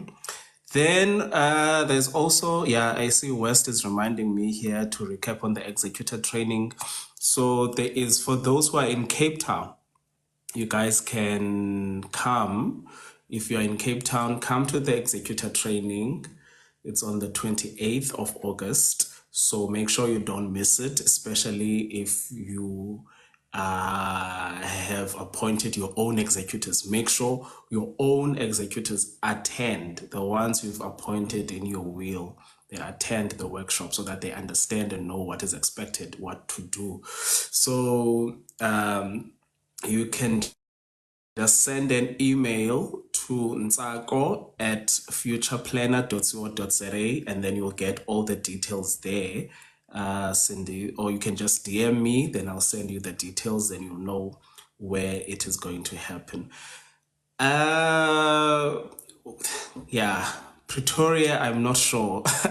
I'm not sure when it will, I'll be coming, but it's gonna be Durban after Cape Town in September, and then Let me I'll take a few questions. I've got like sent in. I take one, and then if I can't answer, then I'll pass it over to Irene to answer the next live. So if you can ask your question before we go, then if I can't answer it, then Irene will take a note and then we'll answer it at Hello, the I need next. to ask a question. Yes, sir.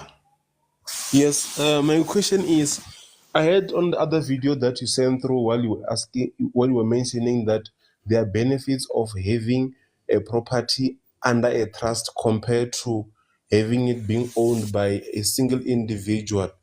Let's say, for example, for a 1 million rand property, what will be the saving in terms of transfer costs if maybe perhaps I'm late compared to it being on a trust? Okay. So if you buy a property right now and you buy it under a trust, and then when you die, all of these things that we are discussing will not affect you. They will not affect your children because the trust does not die. The trust lives forever. So the reason why people have a trust is so that they avoid all of these executor things, these fees, these transfer fees and taxes. That is the main reason why you have a trust. You want to secure and you want to protect your properties. Because right now, someone was saying that their father passed away and the property is worth 1.4 million. They are looking at, and the will is with the bank. Those families, the wife that is left behind, the kids will have to pay 125,000 rands minimum for them to inherit the house of 1.4 million. And because it's with the bank. So for you to avoid having to pay any transfer costs, any taxations, you put your house under a trust. And then when you die, nothing happens. You pay nothing because you've already paid whilst you were buying the property. I don't know if you've answered. Yes, on your website, I saw that on your website you wrote something about what is it, executor, where I saw that you have got even a template of an executor. But do you Yes. have more details on trust, on how to, I heard you spoke about 2 different types of trusts on your previous Yes. video. Does it also, the one on the website that I saw, does it also detail the different types of trust that one can use or what? Let me take. Yeah, so it's okay. So sorry, man, I just got distracted by this phone call. Sorry, let me just attend to this quickly. It's a good meeting, but we're not cool.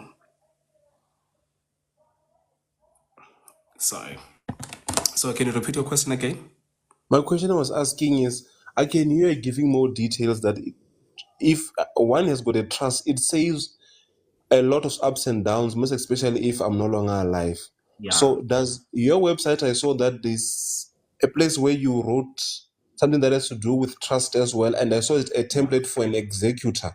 But if I Yes. want to do a trust and I need to know a step by step on how I need to do it, do you Okay. also offer, how do you work on Yes. that one? Yeah, so that one you can't download because you can't just follow because when you're talking about a trust, it depends on your situations are they're different, so they differ. Your family, you can't just copy and paste it. So you need to then sit down with me and then we then advise further. You can't just download a template and then do it.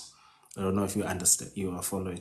So the will, the will there that I have on the website, you download the will. It's a guide so that you know, okay, if you have a property, you know that there's a part that says legacy. You just stipulate what must happen to your property. And then if you have minor children, you stipulate what must happen to the guy. Who are you appointing as a guardian of the children? If you have, then you're appointing your executors. But that is if you only have one house and you probably can afford to buy a life cover that will pay for the transfer fees for the children, to inherit, then you can just do that. But if you want to plan and you want to preserve, let's say you are planning to buy more properties, then you can look into having a trust, because the more properties you have, then the more money that your children will pay when you die. So you want to try to avoid that. That's why you then have to put your properties in a trust if you're planning to have more than one. But if you have just one property and it's already in your name and you are still paying for it, then you can't transfer that property to a trust up until you finish paying for it. Then if you can't if you can't transfer it to a trust whilst you are paying for it, then you need to have a will in place. And then in that will, you stipulate what must happen. You can even say that you are appointing your executor to open a trust for you when you die, and they will transfer the property to the trust. I don't know if you follow. Yes, I do follow. Thank you. I'll just make a follow up Have I on your answered? number, the one that's there on your website. Then I'll get Yeah. hold of you as well. Thank you so much. Yeah, you can do that. Yeah, you can do that. Then we can go through it. Otherwise, guys, I saw another question that yes, you can attend the executor training. If you're not in Cape Town, you can attend it virtually. You can DM me or email ntsako@futureplanner.co.za, and then you'll get all the details, the Zoom link to attend the workshop. So you can do it live. You can watch it. Otherwise, if there are no other questions, guys, I will announce the next date, but make sure you put notifications, make an alert, and then then it will let you know when I go live. So normally I have my lives on Sundays. I'm gonna skip this Sunday, then the other Sunday, that's when the next live will be. Excuse me. So if there are no other questions, guys, I am going to leave and say good night and hope you guys enjoy. So if you have a question, you can DM me your question and then I'll be able to attend to the questions that I did not answer. All right, guys. Good night.